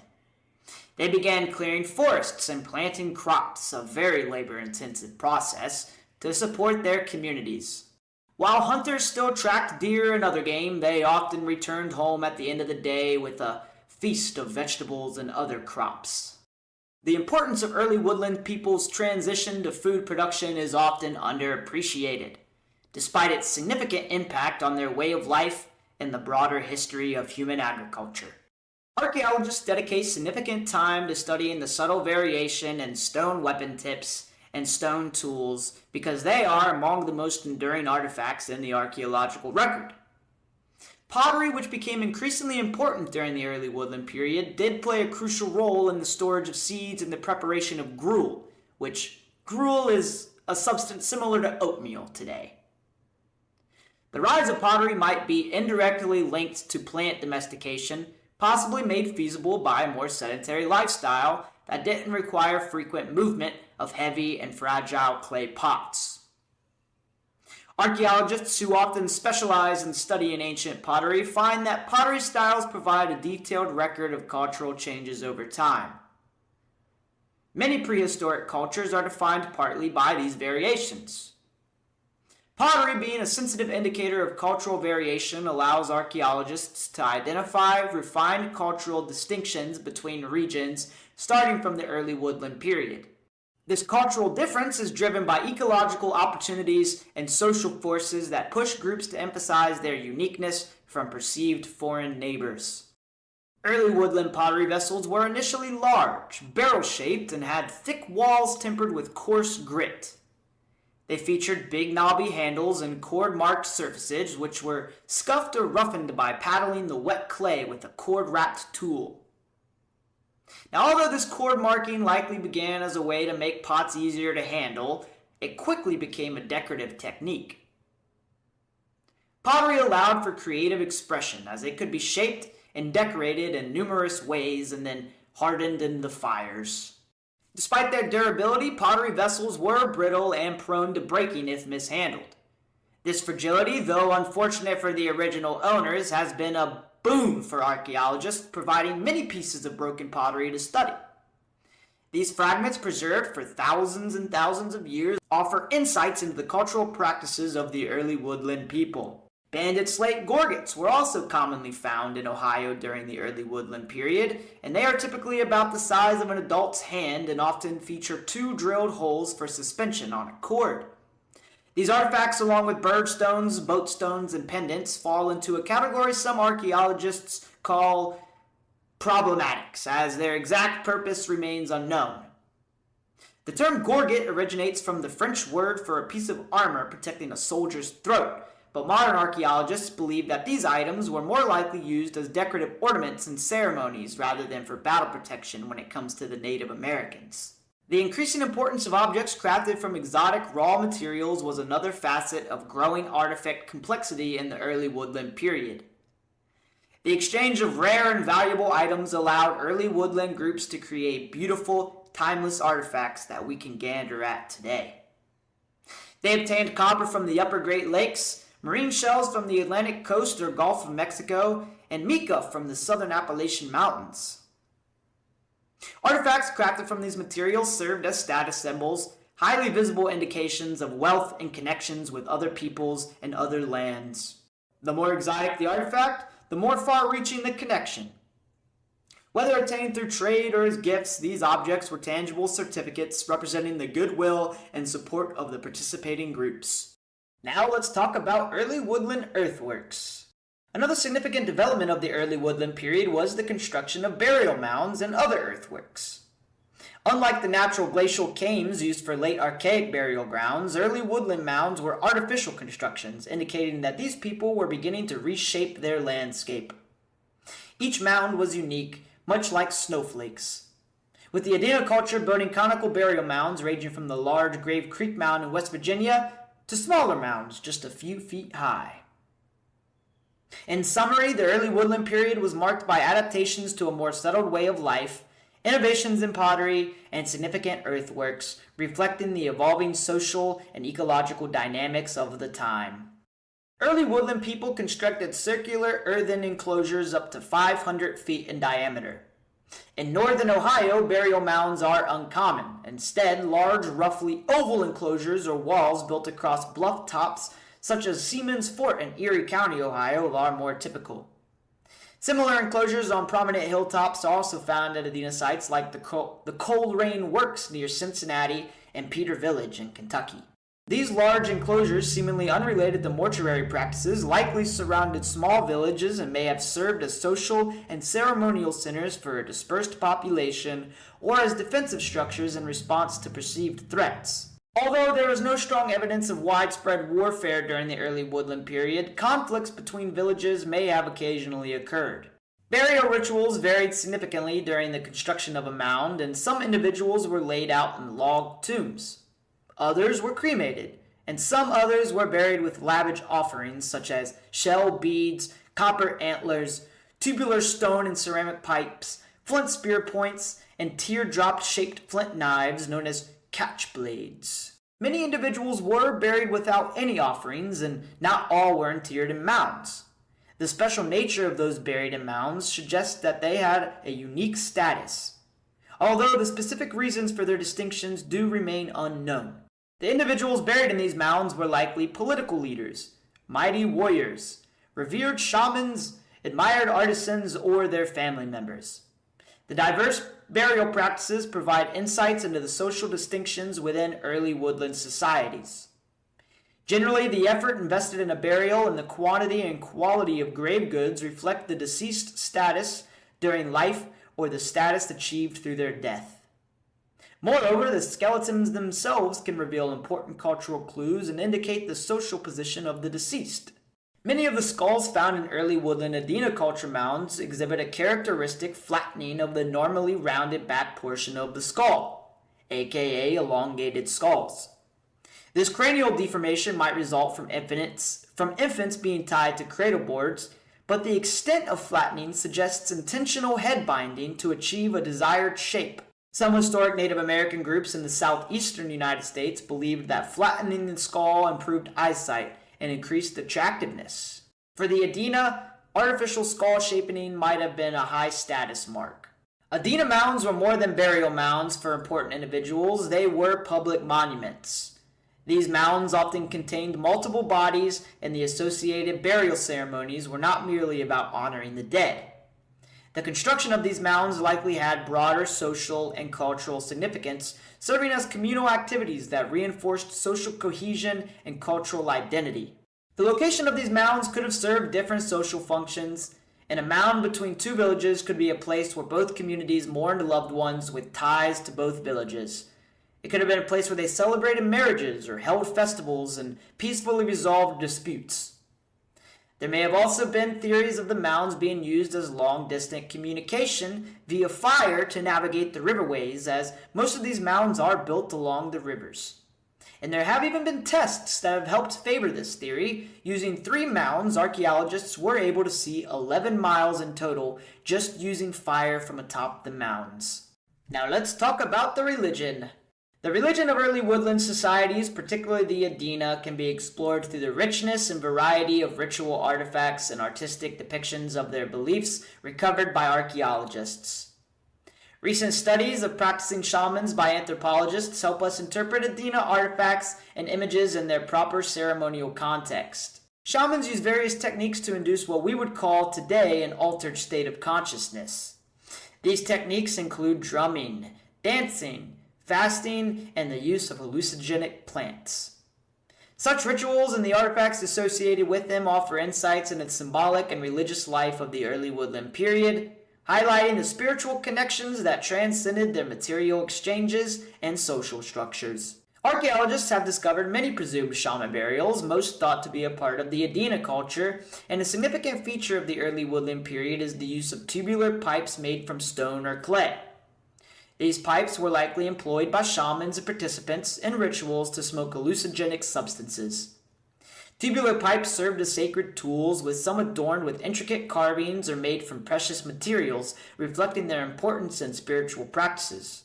Archaeologists have also uncovered several ritual masks from burial mounds, including modified animal skulls from wolves, cougars, bears, and dogs. Archaeologists have also uncovered several ritual masks from burial mounds, including modified animal skulls from wolves, cougars, bears, and dogs. These artifacts underscore the central role of these animals in religious beliefs. One notable example of early woodland shamanic practices is the burial of a shaman at the Ayers Mound in Kentucky, who was interred with his ritual garments. This individual, a large and rugged man who died around the age of 25 to 30, had his upper front teeth removed during his lifetime to accommodate a specially crafted wolf's jaw that was found with his remains. Now that's dedication. This wolf jaw was part of an elaborate mask and robe ensemble that was designed to allow the shaman to fully embody the spirit of the wolf during his spiritual rituals. The extreme nature of the tooth removal, a painful procedure likely performed to enhance his role as a shaman, reflects a profound commitment to his spiritual vocation. His burial attire suggests that he was a full-time shaman rather than a part-time practitioner, emphasizing the depth of his dedication to his role within the community. This kind of ceremonial dedication reveals that early woodland shamans were not only spiritual leaders, but also potentially exercised significant authority within their communities. Now, as we reflect on the early woodland period, we honor the spirit of those who walked these lands long before us. Their legacy is woven into the very fabric of the United States and America abroad, reminding us our shared human journey and the importance of preserving and cherishing our history. Let us carry forward the lessons of the past, embracing the values of respect, stewardship, and unity. For in understanding where we came from, we gain a deeper appreciation of who we are and the paths we choose to forge ahead. Stretching across the landscape of the Ohio River Valley, ancient mounds rise quietly from the earth, bearing silent witness to a lost civilization. These earthworks are more than just hills. They are intricately constructed burial sites and ceremonial grounds left by a mysterious group that we now know as the Mound Builders. But why are there so many of them here, and what can they tell us about the people who created them thousands of years ago? To understand the significance of these mounds, we first need to understand the region itself. The Ohio River Valley, cutting through the heart of what now is the Midwestern United States, served as an ancient corridor for travel, trade, and cultural exchange. Lush forests, fertile soil, and easy access to waterways made it ideal for early settlers. From as early as 1000 BC, indigenous cultures thrived here. Over time, these groups began constructing monumental mounds that continue to intrigue archaeologists today. But this practice wasn't exclusive to one group or culture. So, who were the people behind these mounds? Many of the Ohio Valley's burial mounds were built by two key cultures, the Adena and the Hopewell. The Adena culture, dating back to around 1000 BC to roughly 200 CE, is one of the AD 200 AD is one of the earliest known mound builder societies in North America. Adena sites are marked by simple, rounded mounds that were often burial sites, signifying respect and reverence for the deceased. The Adena were followed then by the Hopewell culture, which flourished between 200 BC and 500 AD. They expanded the practice, creating larger, more elaborate earthworks and burial complexes. Unlike the Adena, the Hopewell built complex geometric shapes such as circles, squares, and even effigies of animals. The famous Great Serpent Mound in Ohio, a massive snake-shaped earthwork stretching nearly 1,300 feet, is attributed to the Hopewell, though there are recent studies, or kind of recent, in 2014 that indicate that the Great Serpent Mound was actually started by the Adena culture. Both cultures did, though, leave behind clues in these mounds, not only of burial practices. They tell tales of social structure, belief systems, and connections to other distant cultures and regions. So what purpose do these mounds serve? In many cases, they functioned as burial sites, and some were filled with elaborate grave goods. Archaeologists have found items like pottery, tools, and ornaments made from materials like copper, shells, and mica, resources not native to Ohio, which indicates that there was a vast trade network between these cultures. This diversity of materials suggests that the mound builders had a far-reaching trade network, stretching as far as the Gulf of Mexico and the Great Lakes. Burial mounds may have served not only as final resting places, but as markers of social status and symbols of cultural and spiritual beliefs. Beyond burials, the mounds were centers for ceremonial and community. The layout and positioning of some mounds align with astronomical events like solstices, hinting at a deeper spiritual connection to the cosmos. The sheer effort and precision required to build these mounds indicate a society with sophisticated social organization and engineering knowledge. To construct them, laborers would have needed specialized skills, and the process likely involved ritualistic and ceremonial practices that bound communities together. For the mound builders, mounds weren't just earthen structures, they were sacred spaces bridging the world of the living and the spiritual realm. The elaborate designs and artifacts found inside suggest that they believed in an afterlife where the deceased needed protection and offerings. Despite their cultural and architectural achievements, the mound builders faced eventual decline. By around 500 AD, the Hopewell culture had disappeared, possibly due to climate changes, resource depletion, or social conflicts. The cause is yet to be determined. Yet, their influence persisted as later cultures, such as the Mississippians, continued to build mounds throughout the southeastern United States. Today, the reasons for their decline remain speculative, but what is clear is that the knowledge and culture of the Adena and the Hopewell left an indelible mark on the Ohio River Valley. Today, these mounds are protected as sacred and historic sites, but their preservation hasn't always been guaranteed. Over the centuries, many mounds were damaged or destroyed by agriculture, urbanization, and looting. In recent decades, efforts by archaeologists, historians, and indigenous groups have grown to preserve and protect these sites. Today, the Ohio River Valley mounds are not only archaeological treasures, but also places for reflection and cultural reverence. The burial mounds of the Ohio River Valley offer us a window into a complex society that once thrived on this land. Though we've uncovered much about these structures, many mysteries still remain. Why did they choose such unique geometric patterns for some mounds, and how did they organize the massive labor needed to build them? Each mound holds its own stories, blending earth and spirit, life and death. As we continue to study and protect these ancient wonders, we preserve not only their history, but the enduring legacy of the people who built them. The Great Serpent Mound. The Great Serpent Mound is a breathtaking prehistoric effigy of a snake located in Peebles, Ohio. It stretches an incredible 1,348 feet, and it rises a respectable 3 feet high. And it holds the title of the largest serpent effigy in the entire world. Perched atop the Serpent Mound crater plateau, this ancient structure follows the contours of the Ohio Brush Creek in Adams County, Ohio. Its extraordinary size, its intricate design, and its historical significance have made it a centerpiece of both local and global archaeological studies.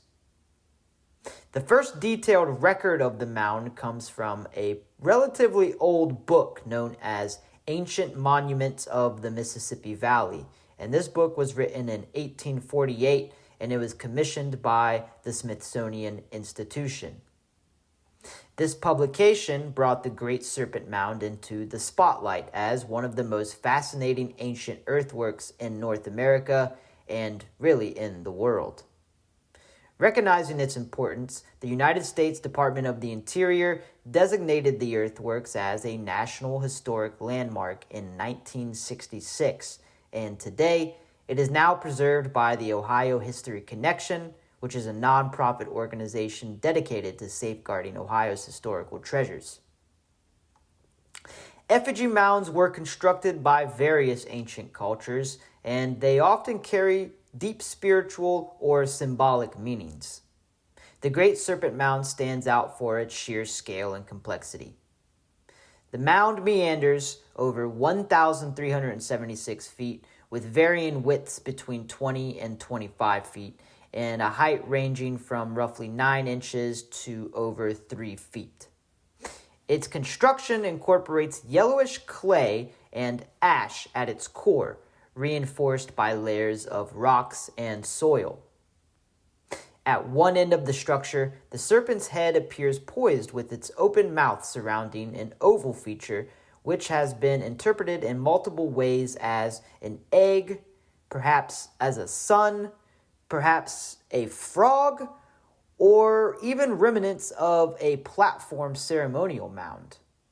The opposite end showcases a distinctive triple-coiled tail. This intricate design is believed to align with celestial events, further emphasizing its cultural and spiritual significance. For decades, scholars have debated the origins of the Great Serpent Mound in Ohio, but early hypotheses attributed it to the Adena Culture, and the Adena Culture thrived from roughly 800 BC to roughly 100 AD.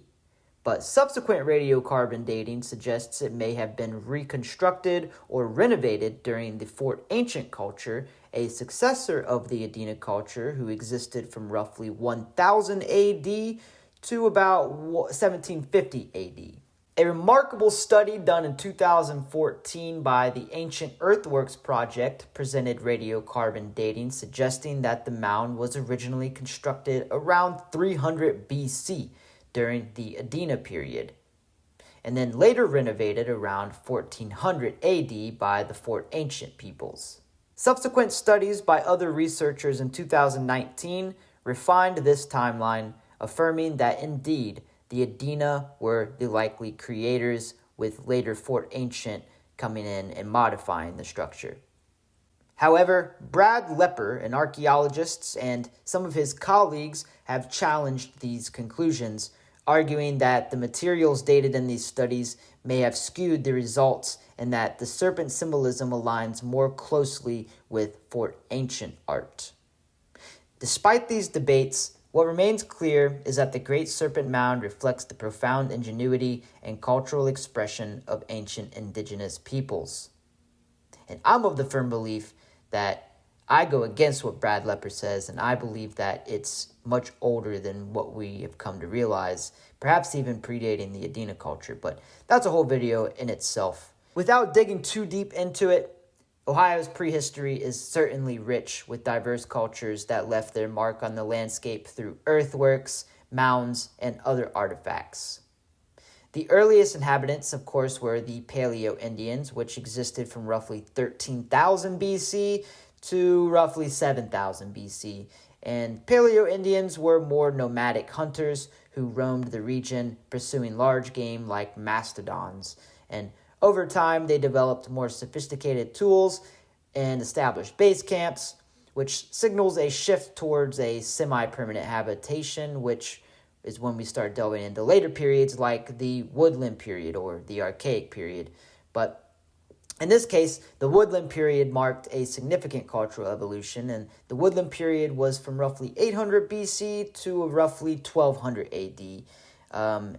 We saw the rise of cultures like the Adena and the Hopewell cultures. And these societies cultivated crops, they built ceremonial mounds, and they engaged in, of course, one of the most extensive trade networks of the ancient world. The Adena culture in particular are known for their burial mounds and intricate clay pottery. Their culture laid the foundation for more of the elaborate earthworks of the Hopewell, whose influence extended across much of eastern North America into the modern-day Mississippian Valley.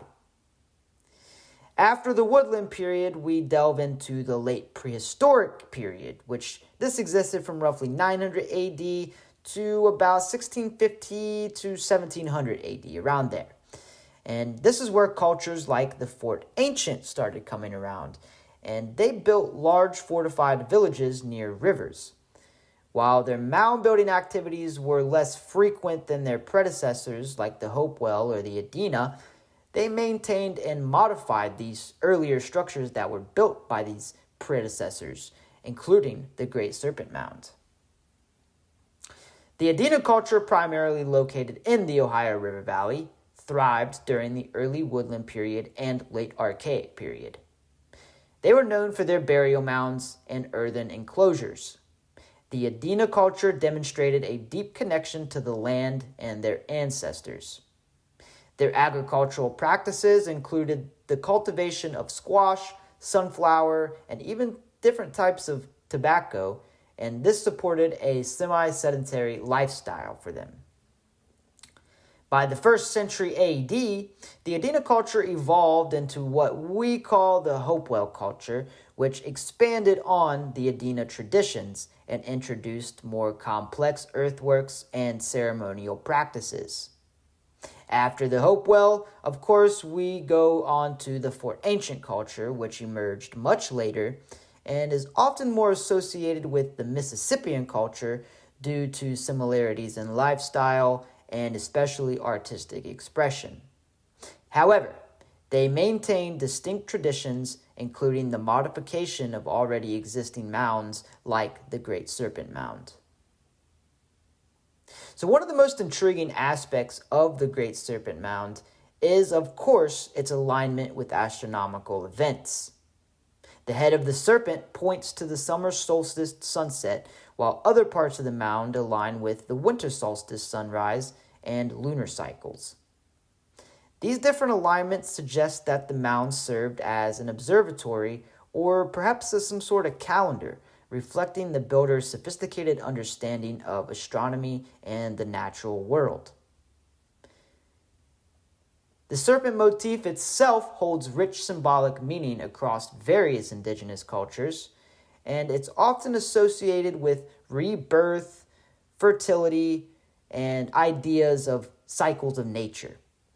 The serpent may have represented a bridge between the earthly and spiritual realms, though this is, of course, under debate.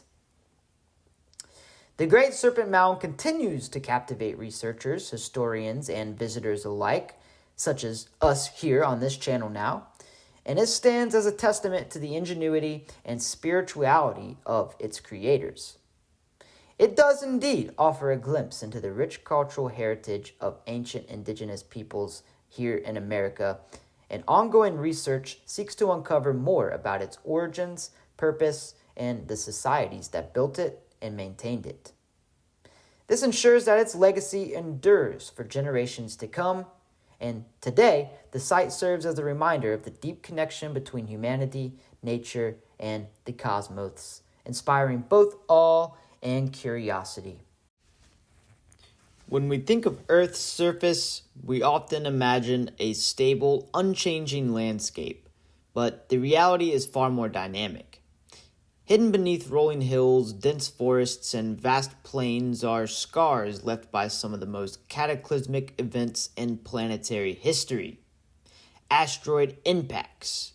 And today, we journey to an asteroid impact in Adams County, Ohio, to explore one such site, the Serpent Mound Impact Crater, a geological marvel with ties to, of course, ancient history, cosmic collisions, and the forces that shaped our very world. Nestled in the hills of southern Ohio lies Serpent Mound, a prehistoric effigy mound over 1,300 feet long, shaped like a coiled serpent. It's one of the most enigmatic and well-preserved examples of ancient indigenous American earthworks, and for centuries its origins and purpose have captivated archaeologists, historians, and researchers alike. But beneath this striking monument lies another mystery, an ancient impact crater barely visible on the surface yet profound in its implications. This is the story of how an extraterrestrial event millions of years ago shaped not only the land, but also may have influenced the cultures that called it home.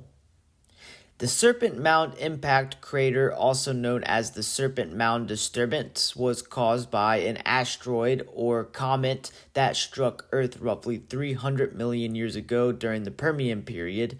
And to put that into perspective, this impact predates the age of the dinosaurs by about 70 million years. The asteroid likely hit with unimaginable force, releasing the energy equivalent of thousands of nuclear bombs. It obliterated the landscape, and it created a circular depression over 5 miles in diameter. But unlike some craters, such as the massive crater in Arizona, the Serpent Mound crater has been heavily eroded over time, making it difficult to see without advanced geological tools.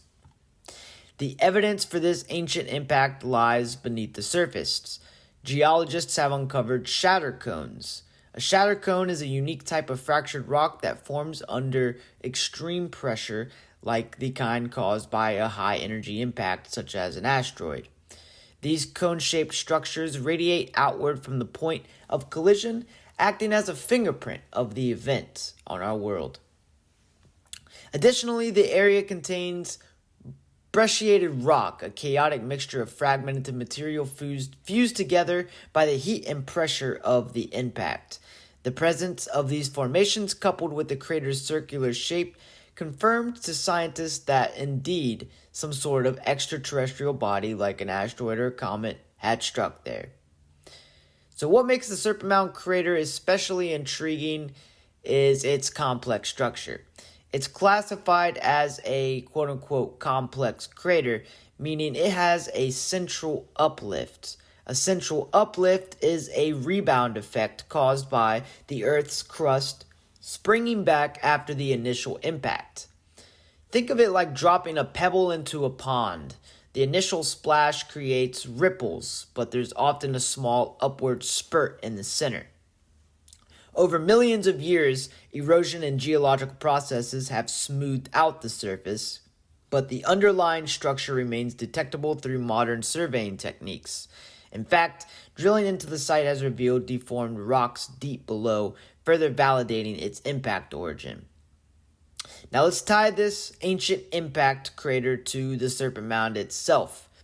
The effigy mound was built by, of course, indigenous peoples like the Adena Culture around 1000 BC. Possibly a little bit later by the Fourth Ancient Culture. It's still debated amongst, but more than likely the Adena Culture. While there's no direct evidence linking the mound's creation to the impact crater in itself, the site's unique topography likely played a role in its selection. The crater's central uplift created an elevated ridge, providing a striking and sacred vantage point for constructing the mound. To ancient peoples, this land, with its unusual shape and dramatic views, may have carried a sense of spiritual significance. It's also worth noting that indigenous American cultures often associated serpents with cosmic and terrestrial power, adding another layer of intrigue to the location's history. The Serpent Mound isn't just a local curiosity, it's part of a broader narrative of Earth's tumultuous past. Impact craters are rare on our planet due to weathering and plate tectonics, which erase them over time. Yet they hold critical clues about the role of extraterrestrial forces in shaping Earth's surface and even influencing life's evolution. Some scientists theorize that asteroid impacts like this one could have played a role in mass extinction events or even delivered the building blocks of life to Earth itself. While the Serpent Mound impact wasn't large enough to cause a global devastation, it's a reminder of the violent processes that have shaped our planet.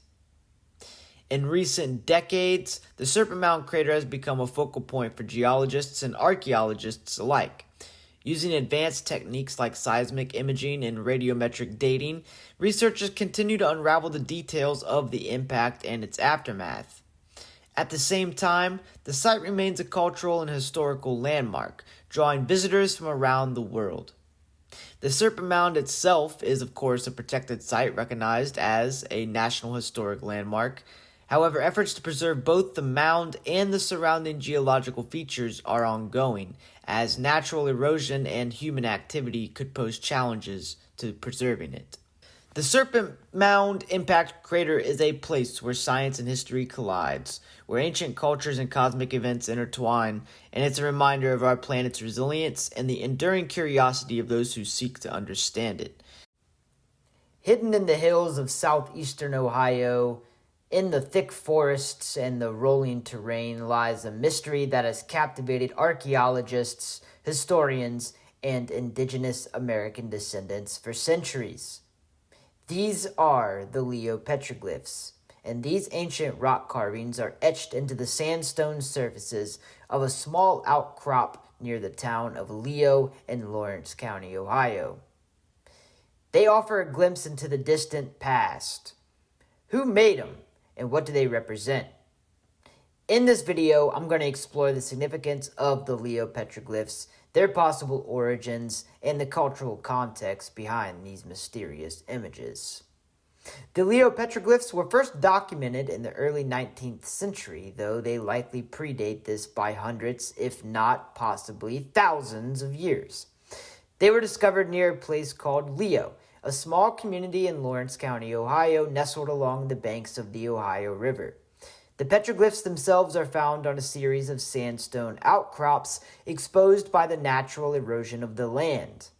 While the petroglyphs are relatively small, measuring only a few feet across in some places, what sets them apart from other rock carvings is their distinct style and the range of figures they depict. These carvings are not just abstract patterns, as seen in some other petroglyphs around North America. Instead, they feature a series of recognizable figures, many of which are interpreted as animals, human-like shapes, and mysterious geometric symbols. The artistry of the Leo petroglyphs is both striking and haunting. The images appear to have been carved using a technique that involved scraping or pecking the surface of the rock, a process common in petroglyph creation throughout the ancient world. Some of the carvings are deeply etched, while others are more shallow, giving us clues as to how the artist may have worked over time. Among the most intriguing figures are the representations of animals. These include designs that suggest a connection to the natural world, and with animals such as deer, birds, and possibly wolves depicted in these various poses. These animals may have held spiritual significance for the people who created the petroglyphs, serving as symbols of power, symbols of guidance, or a connection to the divine. Other petroglyphs depict human-like figures, some with exaggerated features, possibly indicating supernatural beings or ancestors. These figures may represent important individuals or spirits, showing the spiritual beliefs and rituals of the people who left their marks on the stones. Geometric shapes also appear frequently in the carvings, ranging from spirals and circles to more complex patterns. These symbols might have held specific meanings related to cosmology, the passage of time, or the cycles of nature, much like similar symbols found in other indigenous cultures. While the Leo petroglyphs remain shrouded in mystery, we can make some educated guesses about who created them based on archaeological evidence and the broader historical context of the region. Southeastern Ohio, including Lawrence County, was once home to several Native American cultures, including the Adena Culture, the Hopewell Culture, and later tribes such as the Iroquois Confederacy and the Shawnee people. Each of these cultures left behind traces of their beliefs and practices, but it is the Adena and Hopewell cultures that are most often associated with Ohio's rock art. The Adena culture, which flourished between 1000 BC and 200 AD, is known for their burial mounds and elaborate rituals. They likely used petroglyphs as part of their ceremonial life, with carvings representing deities, ancestors, or sacred animals. The Hopewell, who followed the Adena, were also known for their complex societies and their extensive trade networks, stretching across much of the Midwest and even into the Southeast. While there is no definitive evidence linking the Leo petroglyphs directly to these cultures, many scholars believe that the carvings are the work of either the Adena or the Hopewell peoples, or possibly a group that lived in the region after them known as the Fort Ancient people. The motifs in the petroglyphs, such as animals and human-like figures, are consistent with those found in other Hopewell and Adena artwork, particularly in their pottery, mound structures, and effigy pipes. The true meaning behind the Leo petroglyphs remains a subject of speculation, as there is no written record from the people who created them. However, we can draw parallels with similar petroglyphs across North America to better understand their significance. Petroglyphs were often used to mark important places or events. They may have served as territorial markers indicating a group's domain or sacred space. The presence of animals in the carvings could point to a spiritual connection with nature, where certain animals represented specific attributes or roles in the belief systems of the people. In many Native American cultures, animals were believed to possess unique spiritual powers. For example, the deer might represent gentleness, abundance, or agility, while a bird might symbolize freedom, vision, or the connection to the divine or the heavens. The geometric pattern could also have been used to represent cycles, such as the seasons or the phases of the moon, which were, of course, critical to agriculture and spiritual practices of these cultures.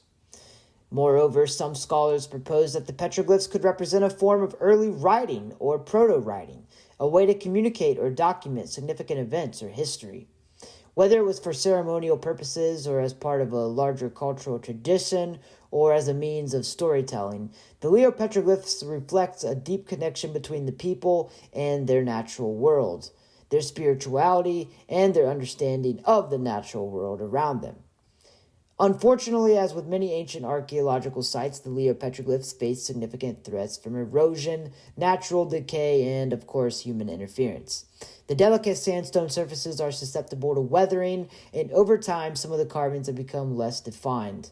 In recent years, efforts have been made to preserve the site, but the petroglyphs remain vulnerable. Despite these challenges, the Leo petroglyphs continue to hold great cultural and historical significance. For Indigenous American communities, these carvings are a reminder of their ancestral heritage and the deep connection that their ancestors had to the land.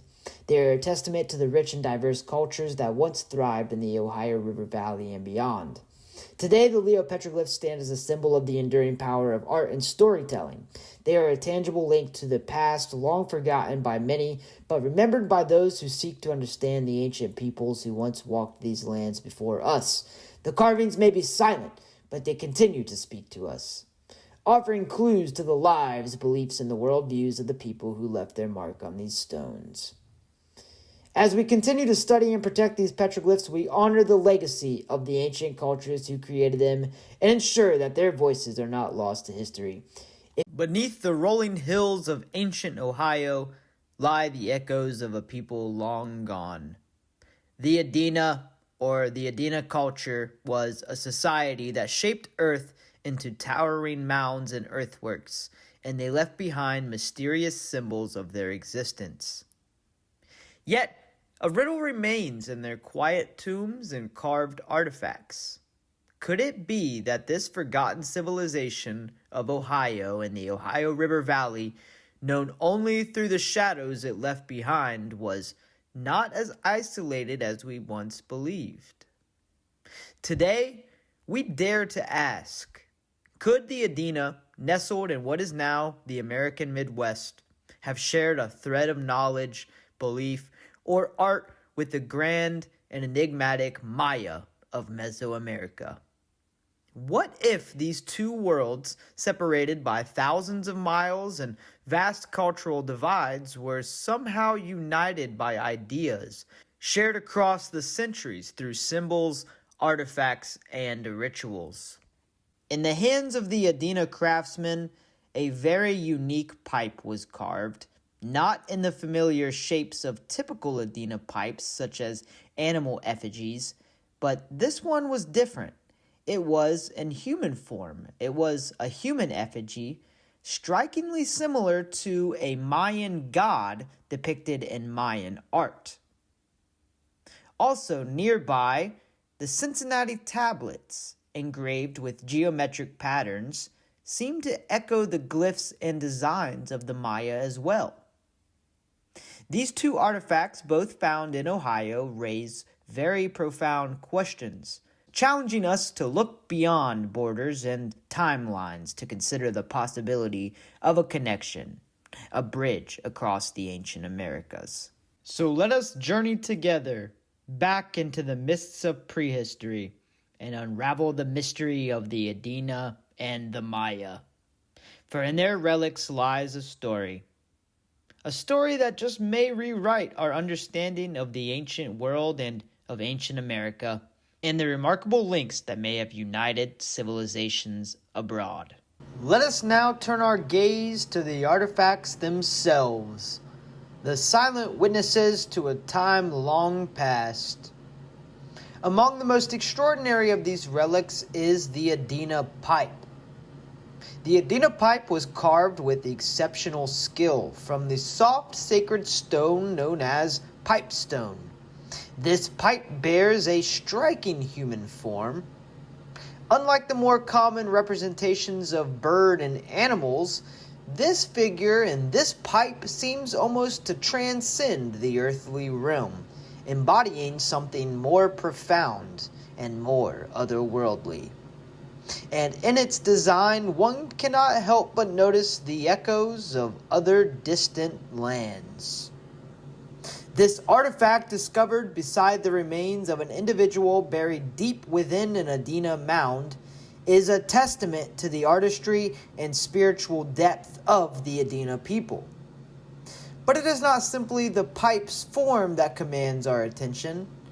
It is its striking resemblance to Mayan art, crafted in a time and place thousands of miles apart. What are we to make of this connection? A mere coincidence? Or could it be that the Adena, like the Maya, were not isolated but part of a greater cultural continuum, a web of shared traditions and practices that spanned the breadth of the Americas? As we examine the Adena pipe, we are drawn to its symbolic significance. The hole extending through the figure's head suggests a ritualistic purpose, perhaps to channel the spirits or to bridge the divide between the living and the dead. Such ideas are not unfamiliar to the Mayan civilization, whose ceremonial objects often carried similar spiritual meanings. The possibility that these cultures, so far removed by geography and time, might have shared such profound symbolism is both fascinating and perplexing. I also want to remind you, while taking a look at this pipe, the Adena pipe, this is the only known human effigy pipe ever created by the Adena culture. There have been many other Adena pipes found, all in either effigy of animals or just pipes simply serving a functional purpose with no effigy at all. But with this being an extreme rarity, being the only human effigy pipe ever found that correlates to the Adena culture or ever found in the Ohio River Valley, I think it's safe to assume that this pipe was a trade item of sorts, very possibly between the Mayan civilization directly or another tribe and or culture that was in contact with the Mayan civilization directly. Because look at this striking resemblance of a stone statue found in the Mayan civilization, both dating back to roughly the same times, that being the Adena pipe and this statue in the Mayan civilization. And from my research, this appears to be a sacrament to the god of maize in Mayan culture, otherwise known as Hun-Hunappu. Here's a few different side-by-side pictures for you to look at comparing the two. The Adena pipe is but one artifact in a larger puzzle across the Ohio Valley. In places like Cincinnati, we find another striking enigma and another striking artifact, the Cincinnati tablets. These carved stones, adorned with intricate geometric patterns, appear to echo the design language of the Mayan civilization. Their purpose, like the pipe, remains a mystery. Yet, the similarities in form and structure are impossible to ignore. Could these tablets be evidence of a cultural exchange, or perhaps a shared ancestry of ideas stretching across vast distances and time? In the coming moments, we will delve deeper into these remarkable artifacts and explore what they might reveal about the connections between the Adena culture and the Mayan civilization. Could it be that the Adena, like their Mayan counterparts, were not merely survivors of their time, but part of an ancient network of influence and interaction, possibly connected by some sort of shamanic religion? The answers may lie hidden in plain sight, waiting for us to uncover the remarkable links between these two extraordinary civilizations. The design motifs found in these tablets are not just ornamental, they are strikingly geometric, echoing the stylized forms used by the Maya to record history, to tell stories, and to communicate their understanding of the world as they knew it. The notion of a shared visual language, perhaps carried by traders, travelers, or even migrants, offers a tantalizing glimpse into the possibility of cross-cultural exchange. What could these designs have meant to the people who carved them?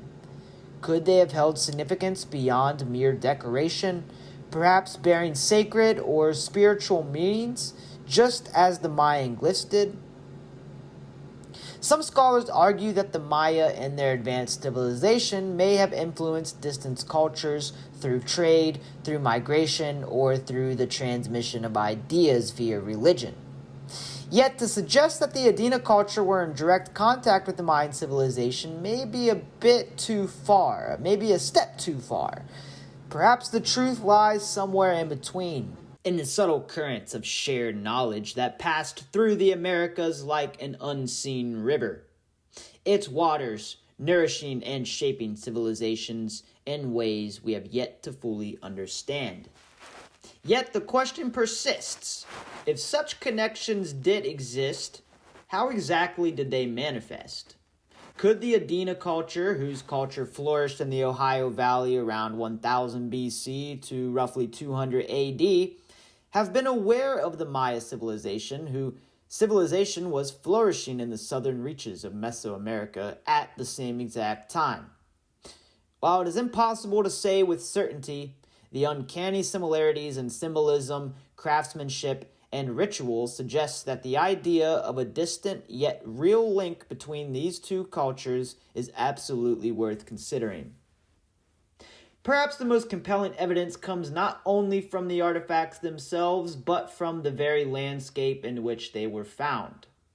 The Ohio River Valley, with its fertile soils and strategic positioning, was home to a people who had the means and the motivation to connect with distant lands. Trade routes crisscrossed the region, and artifacts from far-flung places such as the Great Lakes and the Gulf of Mexico have been uncovered in Adena burial mounds. This, combined with the striking similarities in art, could suggest that the Adena culture were not such an isolated people, but part of a broader network of interaction stretching across ancient America. In the end, it may not be a direct link between the Adena culture and the Maya civilization that we uncover, but rather the recognition of a shared cultural heritage, one that transcends borders, one that binds the ancient world in a way we are only beginning to understand. Alas, the question remains, did the Adena and the quiet sacred hills of Ohio trade not just goods, but ideas with a civilization so distant yet strangely akin?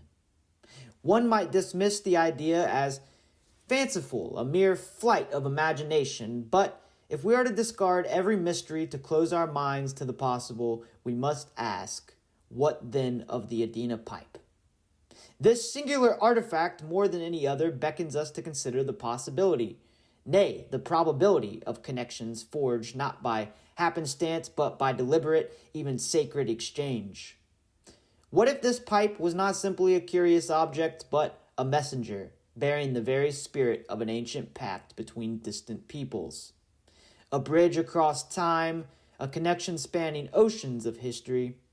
Could it be as the Maya revered Hun Hunapao, so too did the Adena revere a similar force, the god of maize? This reverence is one that transcends the boundaries of their own world and reaches quiet yet forcefully into the heart of another. It is a question that for now remains unanswered, but the silence of the past speaks, and we must listen. For the truth of an ancient world lies not only in what we find, but in what we dare to ask. The Adena and the Maya may stand as two separate pillars of time, but the story they offer is not bound by their names or their lands. It is a story written in the whispers of stones, in the echoes of pipes, and in the sacred symbols that transcend all of time. It is a tale that remains to be fully told if we are brave enough to seek it. In the Ohio Valley, nestled among rolling hills and ancient rivers, lies remnants of an ancient civilization that predated written history in North America. These remains reveal a culture that flourished thousands of years ago, and among the most fascinating artifacts among them are the Cincinnati tablets, a set of intricately carved stones that could indicate some sort of connection to the Mayan Empire. I have a whole video discussing this theory. I will leave a link in the description and comments of this video if that interests you, and it's a topic we'll certainly be delving more into on this channel. The story of the Cincinnati tablets takes us into the mysterious world of the Adena people. The Adena people, or the Adena culture, is an ancient society that left a lasting mark on the region long before European settlers arrived. They're attributed to great earthworks created in Ohio, such as the Great Serpent Mound, or I believe the Newark's earthworks are created by the Adena, either the Adena or the successors of the Adena, the Hopewell culture, which I believe are, in a way, the same exact society, and the only reason we differentiate the two is for a multitude of reasons that I'll delve into in another video. But it was in the early 19th century that settlers, while clearing the land for farming, began uncovering curious mounds of earth. These were not simple hills, but they were, indeed, complex earthworks built with intention and design. And these earthworks are scattered across the landscape, scattered across the Midwest. And inside many of these mounds, they found burial chambers, ritual objects, and different tools. So this is evidence of a culture that was as sophisticated as it was mysterious. Archaeologists eventually identified these mounds and artifacts as the work of the Adena, a people known for their mound building skills and the ceremonial objects that they left behind. The Adena culture spanned a very broad region, with its heart in what is now, of course, Ohio, West Virginia, and pretty much the entire Midwest. States like Indiana, Kentucky, parts of Michigan, etc. Pennsylvania, that's another one. They're credited as being among the first North American societies to construct elaborate earthen mounds. These mounds often served as burial sites, but they also served as other functions. Functions such as vantage points, potentially long-distance communication via signal fires.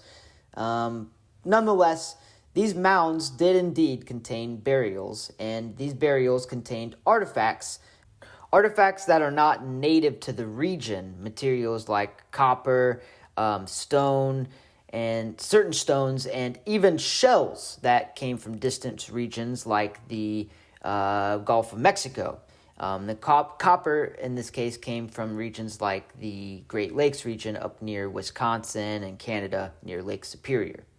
So among the most intriguing artifacts that were found among who we identify as the Adena culture were the carved stone tablets that were discovered in mounds near Cincinnati, Ohio, and they're now, of course, known as the Cincinnati tablets. The Cincinnati tablets are a small collection of carved stones that feature intricate designs and symbols. They were found within burial mounds attributed to the Adena culture, and these tablets are unique in their detailed carvings with patterns that may represent ceremonial, religious, or symbolic meanings. The Adena culture, or the Adena people, were likely used these tablets in some sort of ritual, but their precise purpose really remains unknown.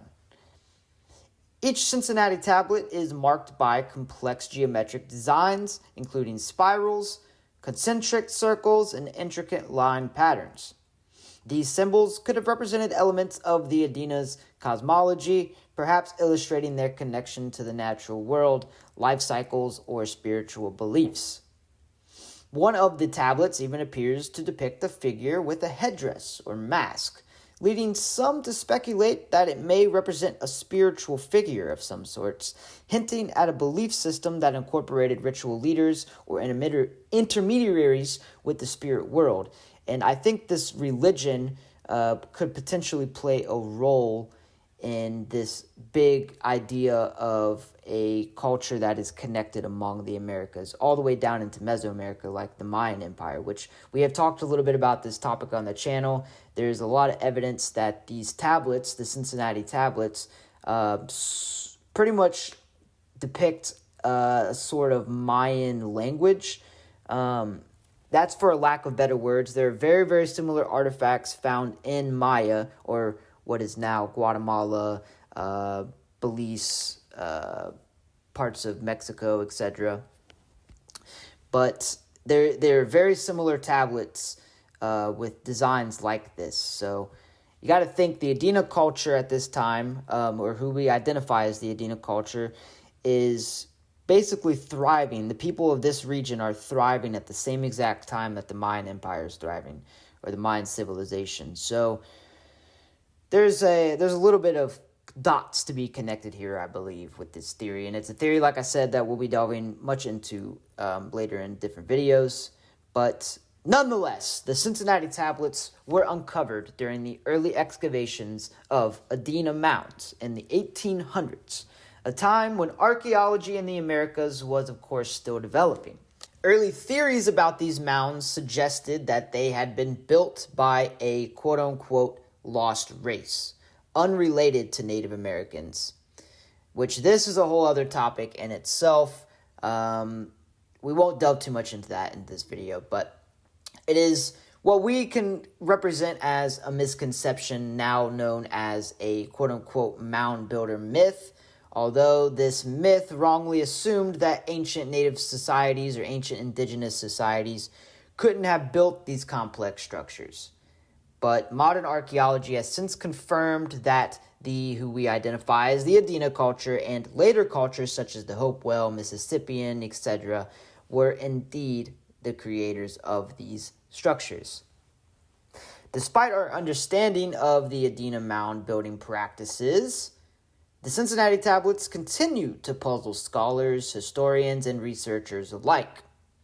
Some researchers believe that the tablets could have been used in rituals or as maybe a teaching tool of sort, potentially passing down some sort of knowledge to teach maybe about agriculture, hunting, or something like this.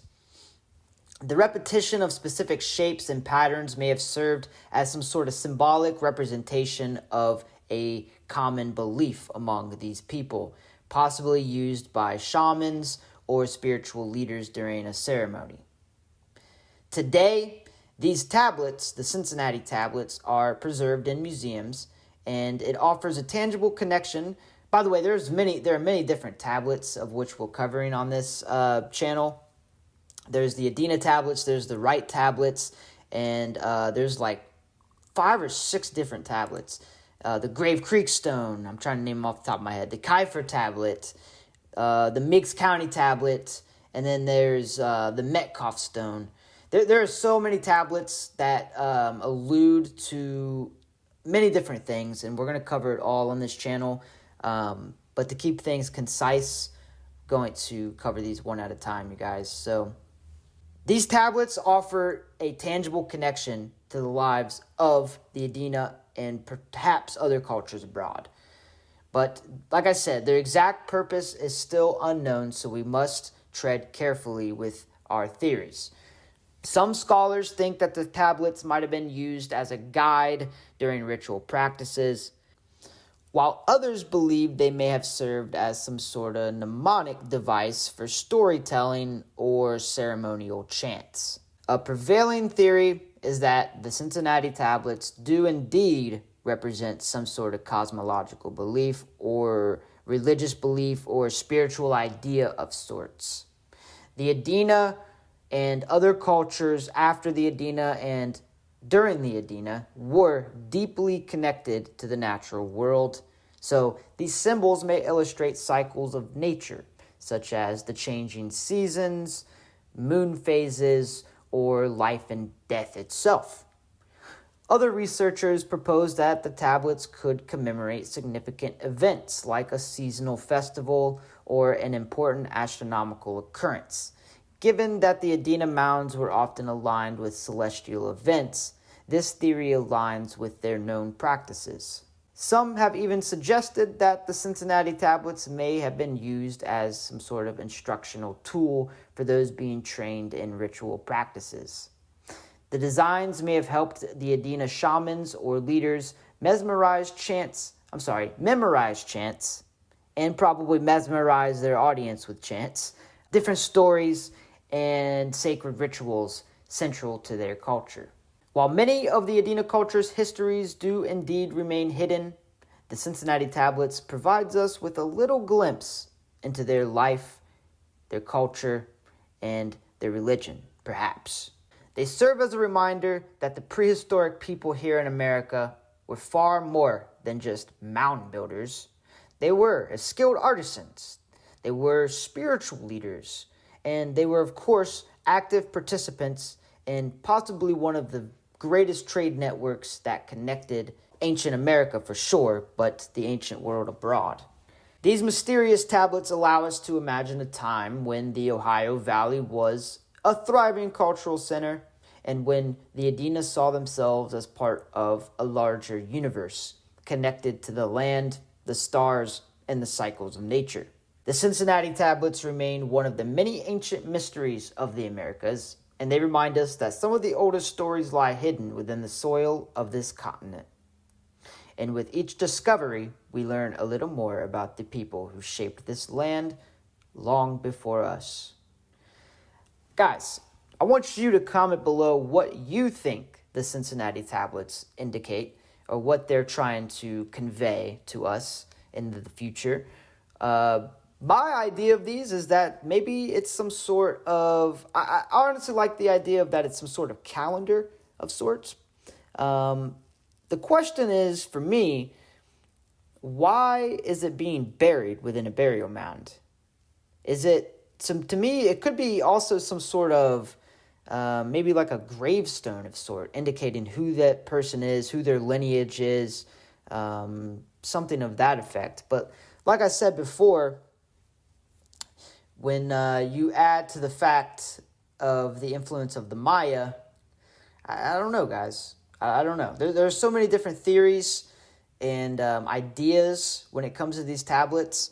And like I said, there's 6 other tablets to discuss. And I think there's even more than that were found in other areas of the United States. So this is definitely a topic I want to delve more into on the channel. Let me know what you guys think these messages are indicating.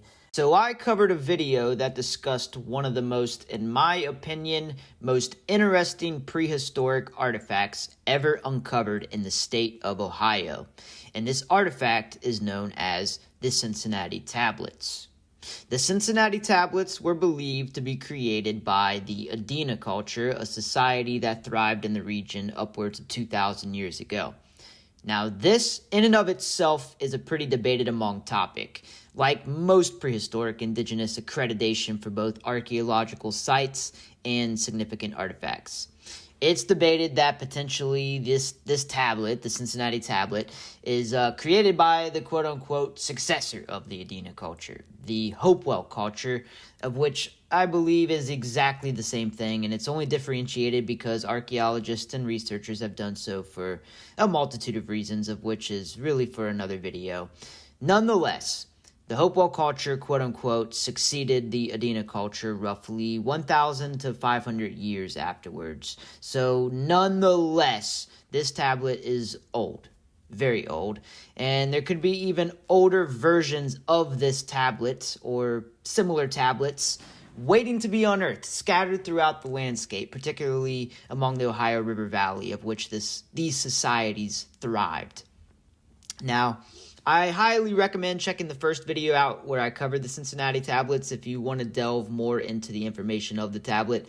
This video really is more of a response to that video, highlighting, in my opinion, the most plausible use case of this tablet. So without further ado, let's go ahead and talk about this thing and why I think it's potentially a star map. That's right, a star map for a trader or a group of traders used to traverse this land. Now, two things I want you to take note of with this interpretation. We've talked about it many times here on the channel, but in case you didn't know, both the Adena culture and especially the Hopewell culture, who more or less sent this thing into a hyperdrive, there was indeed a vast trade network amongst cultures in both North and South America. This trade network was one of the most extensive of its time, and how did human beings traverse and trade all the way from mound builders in southern Canada to potentially as far as southern Mexico and Guatemala with the infamous Mayan Empire? And the answer is relatively simple to me. They used star maps, such as this one that was found in present-day Cincinnati, Ohio, within a burial mound.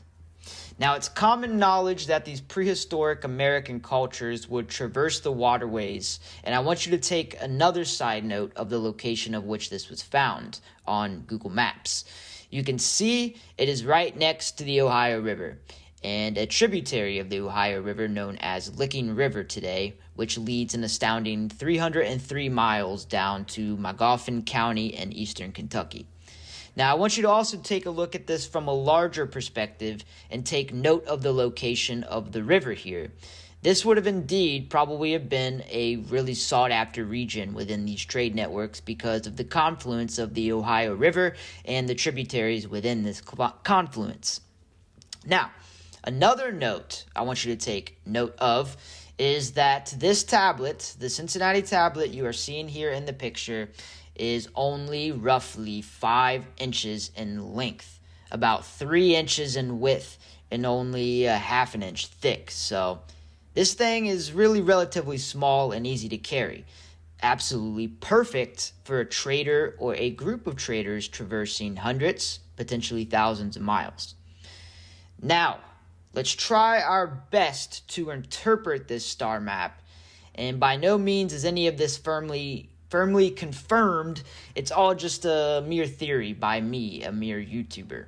So I'm going to kind of cover what I think they're trying to say in this star map. I don't know the exact location of where this star map is pointing, of course, but if someone were able to figure that out, I think it could potentially give us great deals of information on exactly how far these trade networks went.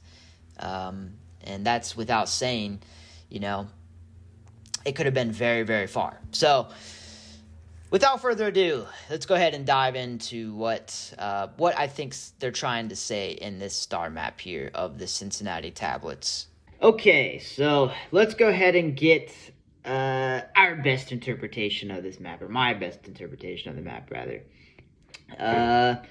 So, go ahead and get the obvious one out of the way. I think that it's most obvious. The little circles that you see scattered throughout this tablet here are indeed stars. They are stars. I believe them to be stars.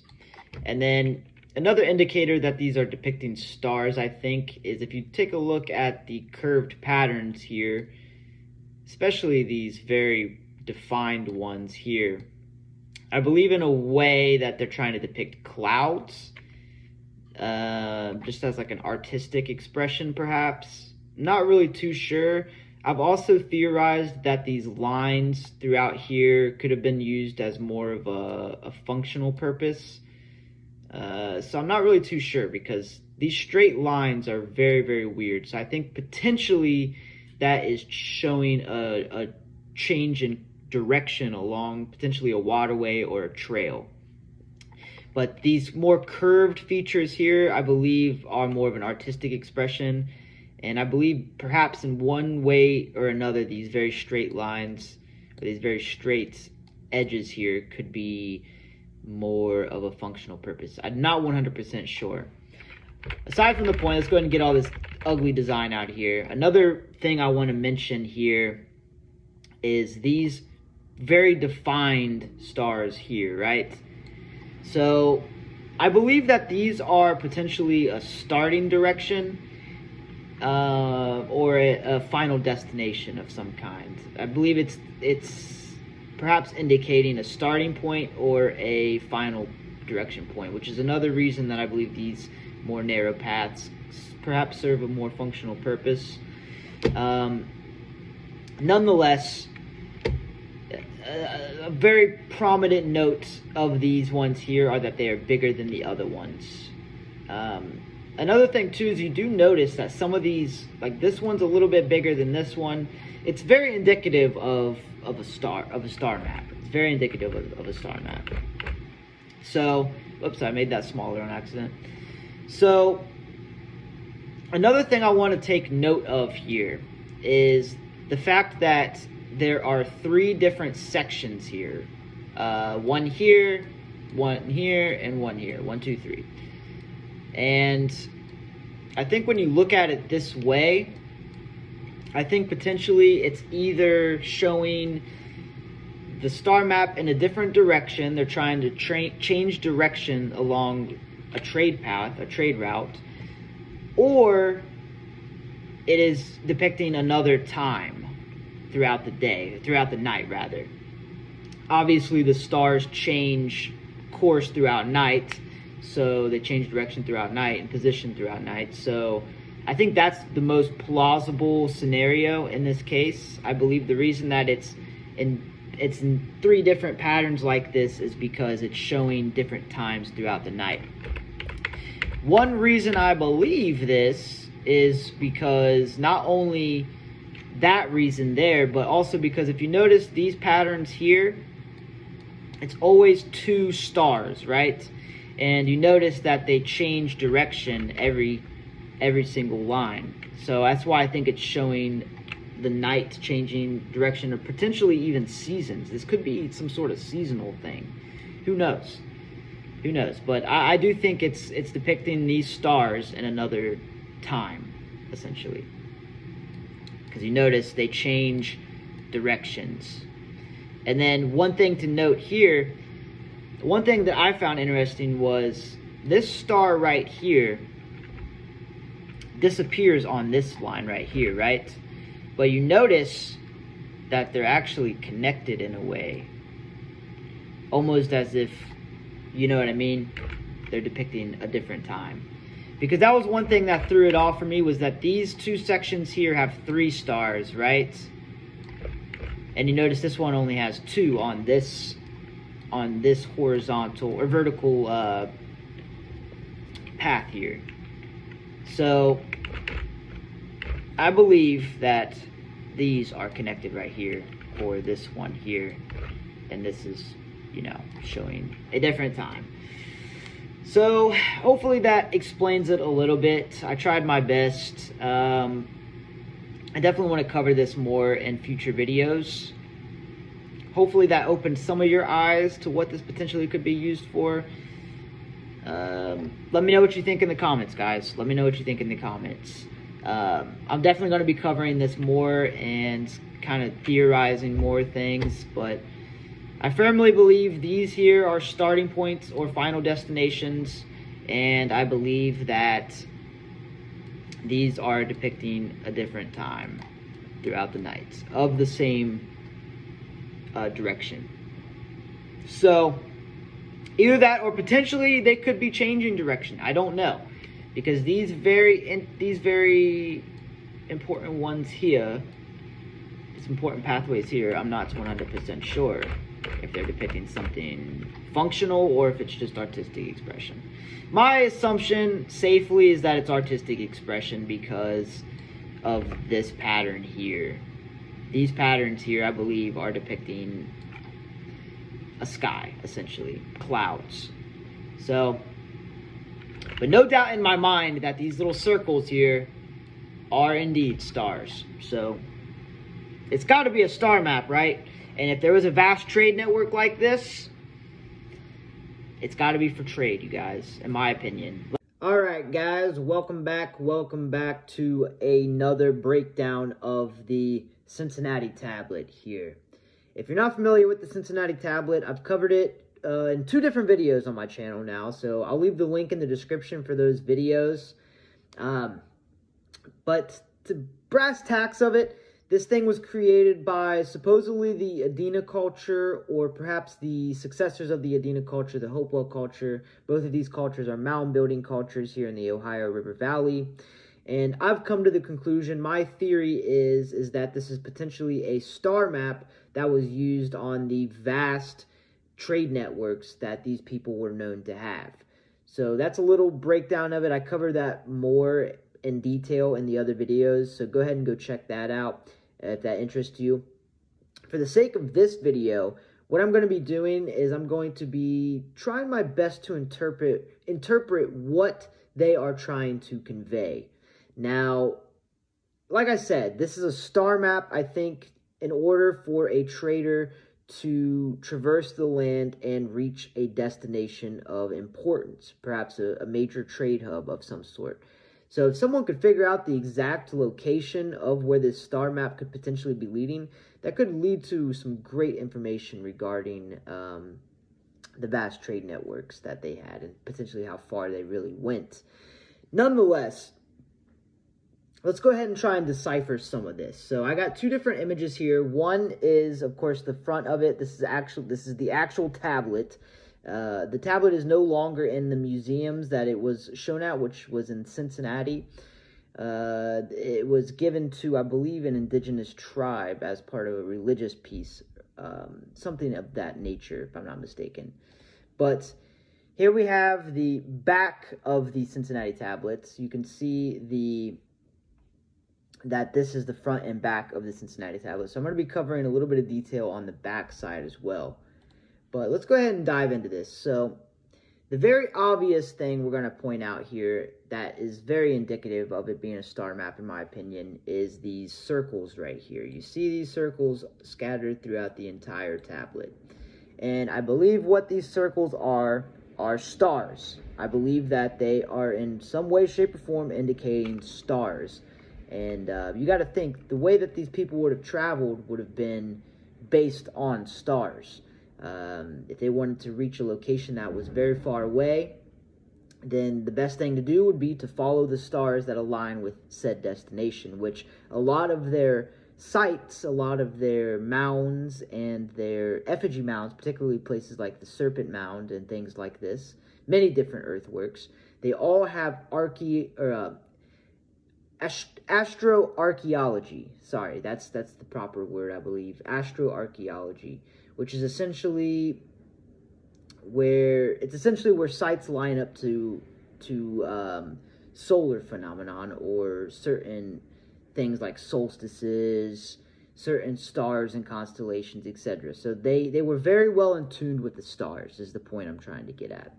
So I do in fact believe that these circles are representing stars. Now, something that I also have found interesting about this piece, I covered it in the last video. At first, I thought that these swirls right here, all scattered throughout, were some sort of artistic expression depicting it as a sky. But now I think I've had a revelation that completely throws this theory out of the question, out of the window, and brings in a new theory, a theory of functionality. Because let's face it, these people, most of what they did was based on a very functional purpose. They were focused on survival for the most part. So they didn't really need, there was no need to have artistic expression on a star map, I think.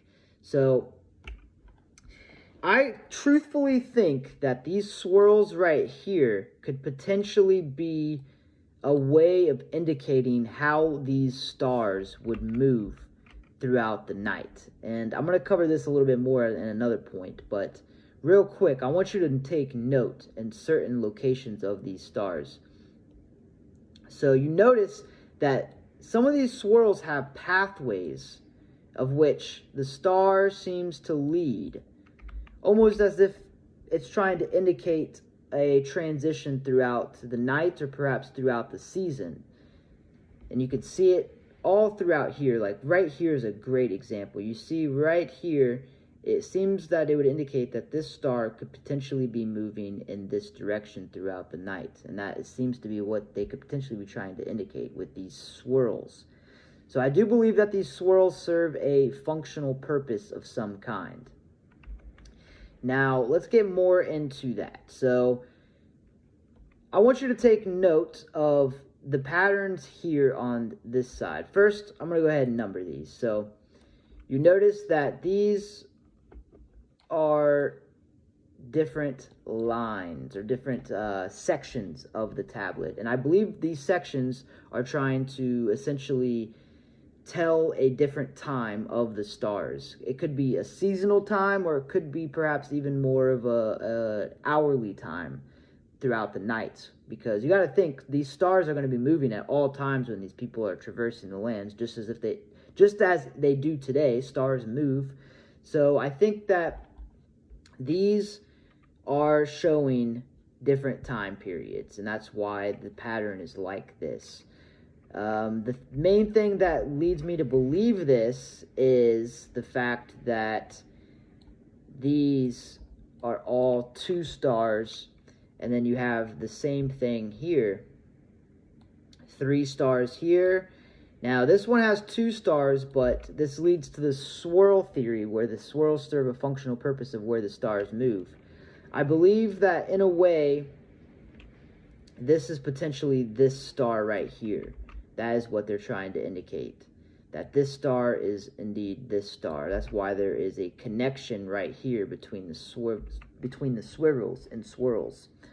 So I believe that these are indicating different times, because you see it moves direction each different horizontal layer.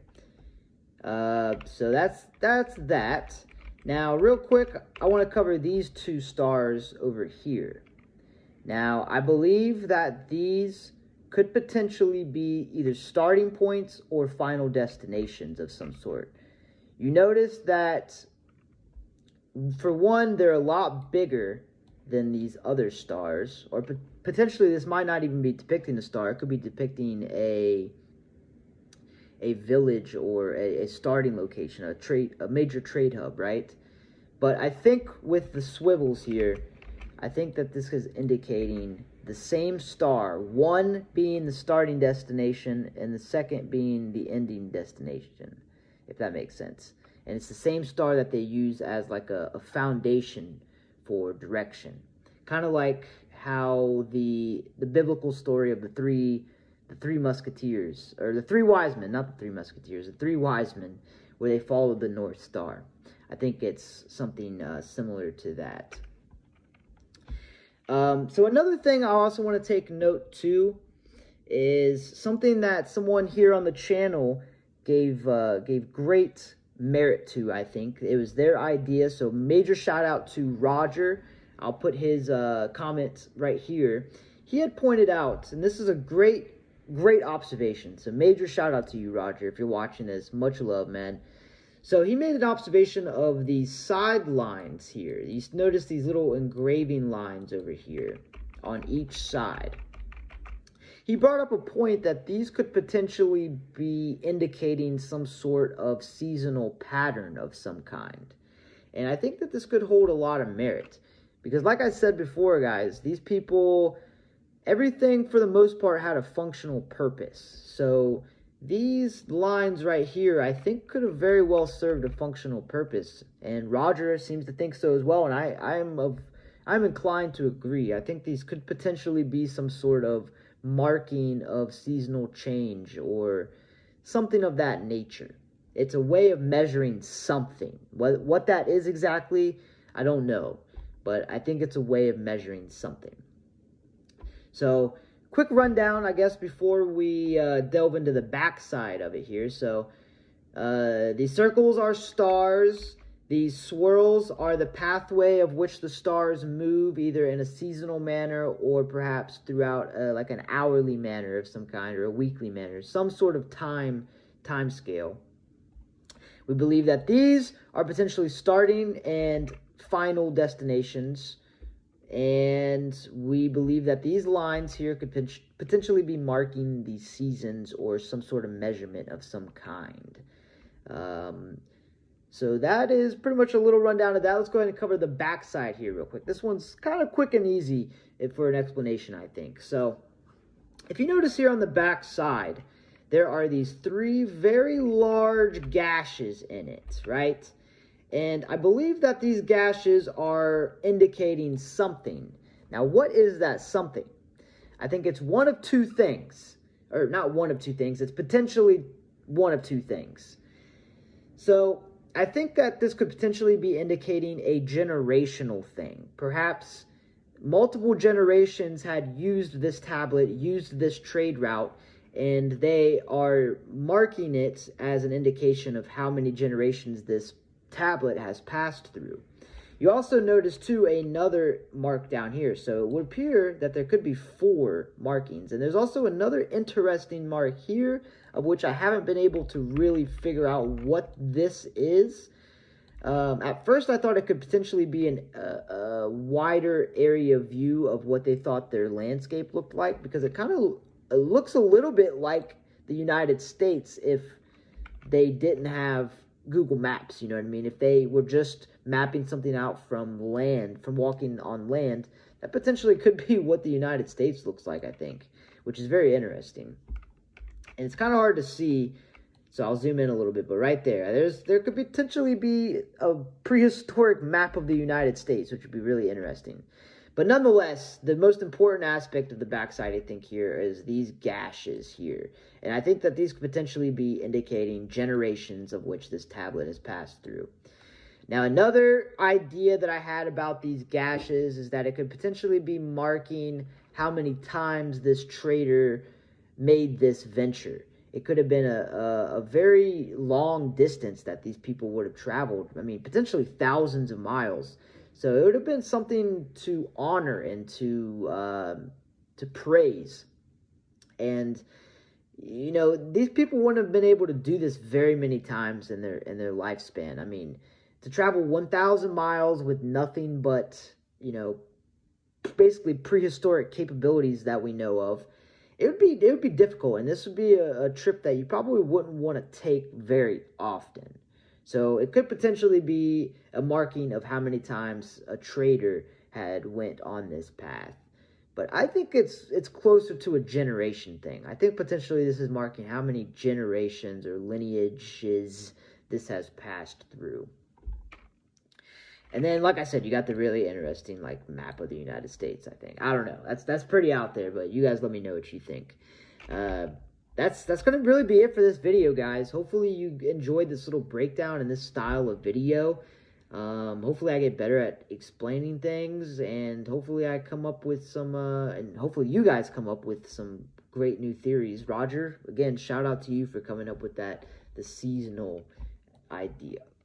Mentioning these lines here, because I hadn't even thought of these serving a purpose at all. So I think they do serve some sort of purpose. The Newark Holy Stones represent one of the most compelling and controversial archaeological mysteries in American history. It was supposedly discovered in the mid-19th century, and these artifacts have sparked debates about their origin, their authenticity, and of course the implications for our understanding of pre-Columbian America. Are these artifacts, the Newark Holy Stones, genuine evidence of ancient transatlantic contact, or are they an elaborate hoax designed to align with 19th century narratives about history and race? To uncover the truth, we're going to try our best to delve into the stones themselves, the context of their discovery, and the heated discussions and debates that they continue to provoke to us today. So this story begins in the 1860s near Newark, Ohio, a region that is infamous for its remarkable prehistoric Indigenous American earthworks. These earthworks are particularly extraordinary because they present massive geometric mounds that were attributed to the Hopewell culture, who existed here roughly 100 BC to roughly 500 AD. and the Hopewell culture displayed an extraordinary capability of advanced engineering and astronomical alignments, which still puzzles archaeologists and historians alike. So going back to the 1860s, Mr. David Weirick, a Newark-based surveyor and amateur archaeologist, like most archaeologists of his day, because archaeology was relatively a new science, if you will. So David Weirick was excavating a burial mound near the infamous Newark Earthworks, when supposedly he made an extraordinary find. And this find was a small, wedge-shaped stone known as the Keystone. And the Keystone supposedly bore Hebrew inscriptions on each of its four sides, and the translation of the text revealed phrases such as, "The law of God, the Holy of Holies, the King of the earth, and the Word of the Lord." The Keystone's inscriptions were remarkable, especially if they were ancient, and Hebrew text in pre-Columbian America would suggest a connection to the old world that is now lost to history. Although, supposedly, it's been found again with the Keystone, right? But this possibility of this thing being real would challenge conventional historical understandings and would lead to intense revelations that we never once understood before, if it were true. And here's the thing that makes it a little bit more speculatory. It's the second artifact that was uncovered. So, mysteriously, later that same year, which I guess it would make sense if you were in the same archaeological site, right? I guess it would kind of make sense, but nonetheless, later that same year, Mr. David Weirick made, of course, an even more astonishing discovery. In another nearby burial mound, he uncovered the infamous Decalogue stone, a much larger, much more complex artifact. This sandstone tablet featured an image of what we think to be Moses holding the Ten Commandments from the Bible, along with Hebrew text recounting the Decalogue, which is the Ten Commandments, essentially. The stone was housed in a protective sandstone box as well, which indicates great importance, of course, and it would suggest that it had been intentionally preserved and intentionally buried, right? It was meant to be found. And unlike the Keystone, the Decalogue stone used a different variant of Hebrew script not commonly seen before, lending an air of mystery to its origin. All right, so let's talk about the Keystone a little bit. So the Keystone is a fairly compact artifact, approximately 6 inches long, and again, shaped like an ancient wedge. Its inscriptions were written in a block-style Hebrew script, and it was translated shortly after its discovery, which of course adds a bit of speculation to it, right? It's almost as if it was pre-translated. But the phrases inscribed on it are deeply religious, which invokes themes of divine authority, sacred space, and it would, of course, play right into Manifest Destiny, which was pretty much at its tail end of philosophy at this point in the mid to late 1800s. So the Keystone was also found in soil layers that was, of course, associated with Hopewell burial mounds, and this would have provided enough context to spark debate at the time and even now, which would suggest great age, and it would suggest an ancient connection to a Hebrew society of sorts. So the unusual inscriptions immediately raise these questions. How could Hebrew text appear in a site built centuries before recorded transatlantic contact? Well, the answer is simple, right? They sailed to America. But who knows? Who knows? It's all intrigue. But there is hoax and there is authenticity debates, right? And we're going to go through the intricacies of that. But first, let's talk about the Decalogue stone, which is far, far more intricate. The Decalogue stone measures roughly 12 inches by 9 inches, and it depicts a bearded figure, which people have identified as Moses. and it's wearing a flowing robe and holding stone tablets which are perceived to be an inscription of the Ten Commandments. It's written in a Paleo-Hebrew script, which is pretty interesting, and this script was unfamiliar to many scholars and researchers at the time, but it was later identified as a form consistent with ancient Hebrew styles.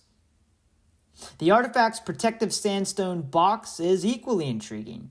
Its design suggests that the stone was, of course, deliberately buried, possibly as a sacred object meant to be found.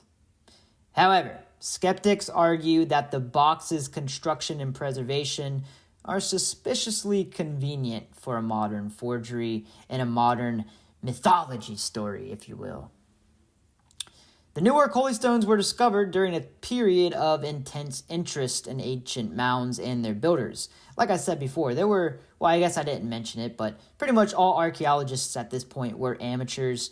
The science was relatively new, and the main archaeological opportunity in America, of course, were the mounds and the prehistoric Native Americans. So that's what was popular at the time for the archaeological world.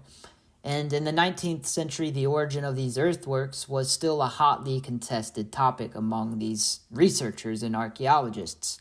Many Euro-Americans at the time were reluctant to attribute their construction to Indigenous Americans, whose cultures were often dismissed as primitive. Instead, theories proliferated about a quote-unquote lost race of advanced builders. Theories that, of course, conveniently aligned with the colonial European narrative of manifest destiny. David Weirich, the discoverer of the stones, was supposedly deeply influenced by these ideas. He was particularly fascinated by the theory that the mounds were built by the lost tribes of Israel, a notion popular among some Christian scholars of the time. This belief may have influenced his interpretation of the artifacts, and according to some critics, his potential role in fabricating them. So let's get into the debate a little bit. Authenticity versus hoax theory. Now, I want to first say that I'm not here to portray my opinion. I will say my opinion, but I'm not here to spew it to you. I want to try my best to portray the information first before I come out with my own opinion. I want you guys to decide. I've never seen the stones in person, so I feel like that is an important factor. I feel like seeing the stones in person would be awesome. It would be an opportunity to really see it for yourself, but there has been a ton of research done on these guys, and who am I to say, though? Who am I to say? So let's get to the debate. Let's do some arguments for authenticity first, just to, positivity first, right? Or I suppose. So proponents of the stone's authenticity argue that their discovery challenges our understanding of history. If genuine, the stones would, of course, provide evidence of transatlantic contact before Columbus and possibly Jewish land claims by Jewish travelers fleeing persecution or seeking new lands, which we'll delve into this a little bit more later on. Supporters also highlight the craftsmanship of the Decalogue stone. Its inscriptions and protective box would suggest intentionality and reverence for Moses. We think it's Moses. And the idea that such an artifact could be forged by an amateur seems improbable to some, especially in these times, particularly given the linguistic complexity of the inscriptions and the artifact in itself. Another point in favor of authenticity is the context of the finds. Both stones were discovered in Hopewell burial mounds, which were already considered sacred spaces. And mind you, these people, during this time, thought that these mounds were built by a lost race already. This narrative was already being pushed. So the deliberate placement of the Decalogue stone in its protective box would suggest a ritual or ceremonial purpose for a lost race or lost civilization of some kind. Now, let's get on to the arguments for it being a hoax. So critics point to numerous red flags. The Hebrew inscriptions on both sides show stylistic elements inconsistent with ancient texts, suggesting that they were copied using 19th century knowledge of Hebrew. The Paleo-Hebrew script on the Decalogue stone, for example, combines features from various time periods, and this would undermine its credibility as being ancient. David Weirick's involvement is another point of contention. As a devout believer in the Lost Tribes theory, he had a strong motive to find artifacts supporting his views. While there is no direct evidence that Weirick forged the stones, his enthusiasm and the timing of the discoveries does raise some suspicions. And Weirick's death in 1864, of course, didn't help the cause at all. In fact, it made things even a bit more mysterious in a sense, and it kind of propelled the Newark Holy Stones to a new level of fame in a way. The discoverer has died, and these stones were legendary. It added to some of the mystique and mystery, right? Makes sense. Now, I want to cover one more possibility, and it's a bit more optimistic, I suppose. It kind of leans on both it being a fake and a legitimate artifact. What if it's possible that one of these artifacts is real and the other is fake? How crazy would that be? It would be almost ironic if he had found a legitimate artifact and was looking to add mystique to that legitimate artifact, because if he did find the keystone first, the keystone's not really that crazy, right? I mean, yeah, it is definitely riveting. It's an amazing artifact. It is crazy. But it's not as crazy as the Decalogue stone, right?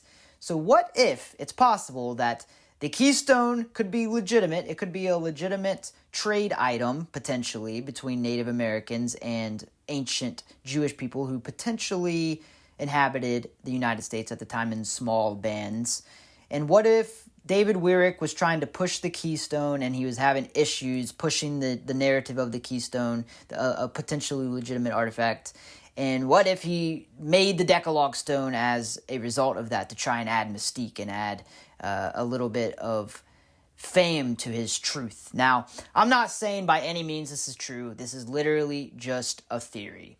But nonetheless, let's go ahead and delve into some of the possibilities of how or why ancient Jewish people, ancient Israelites, would come to America.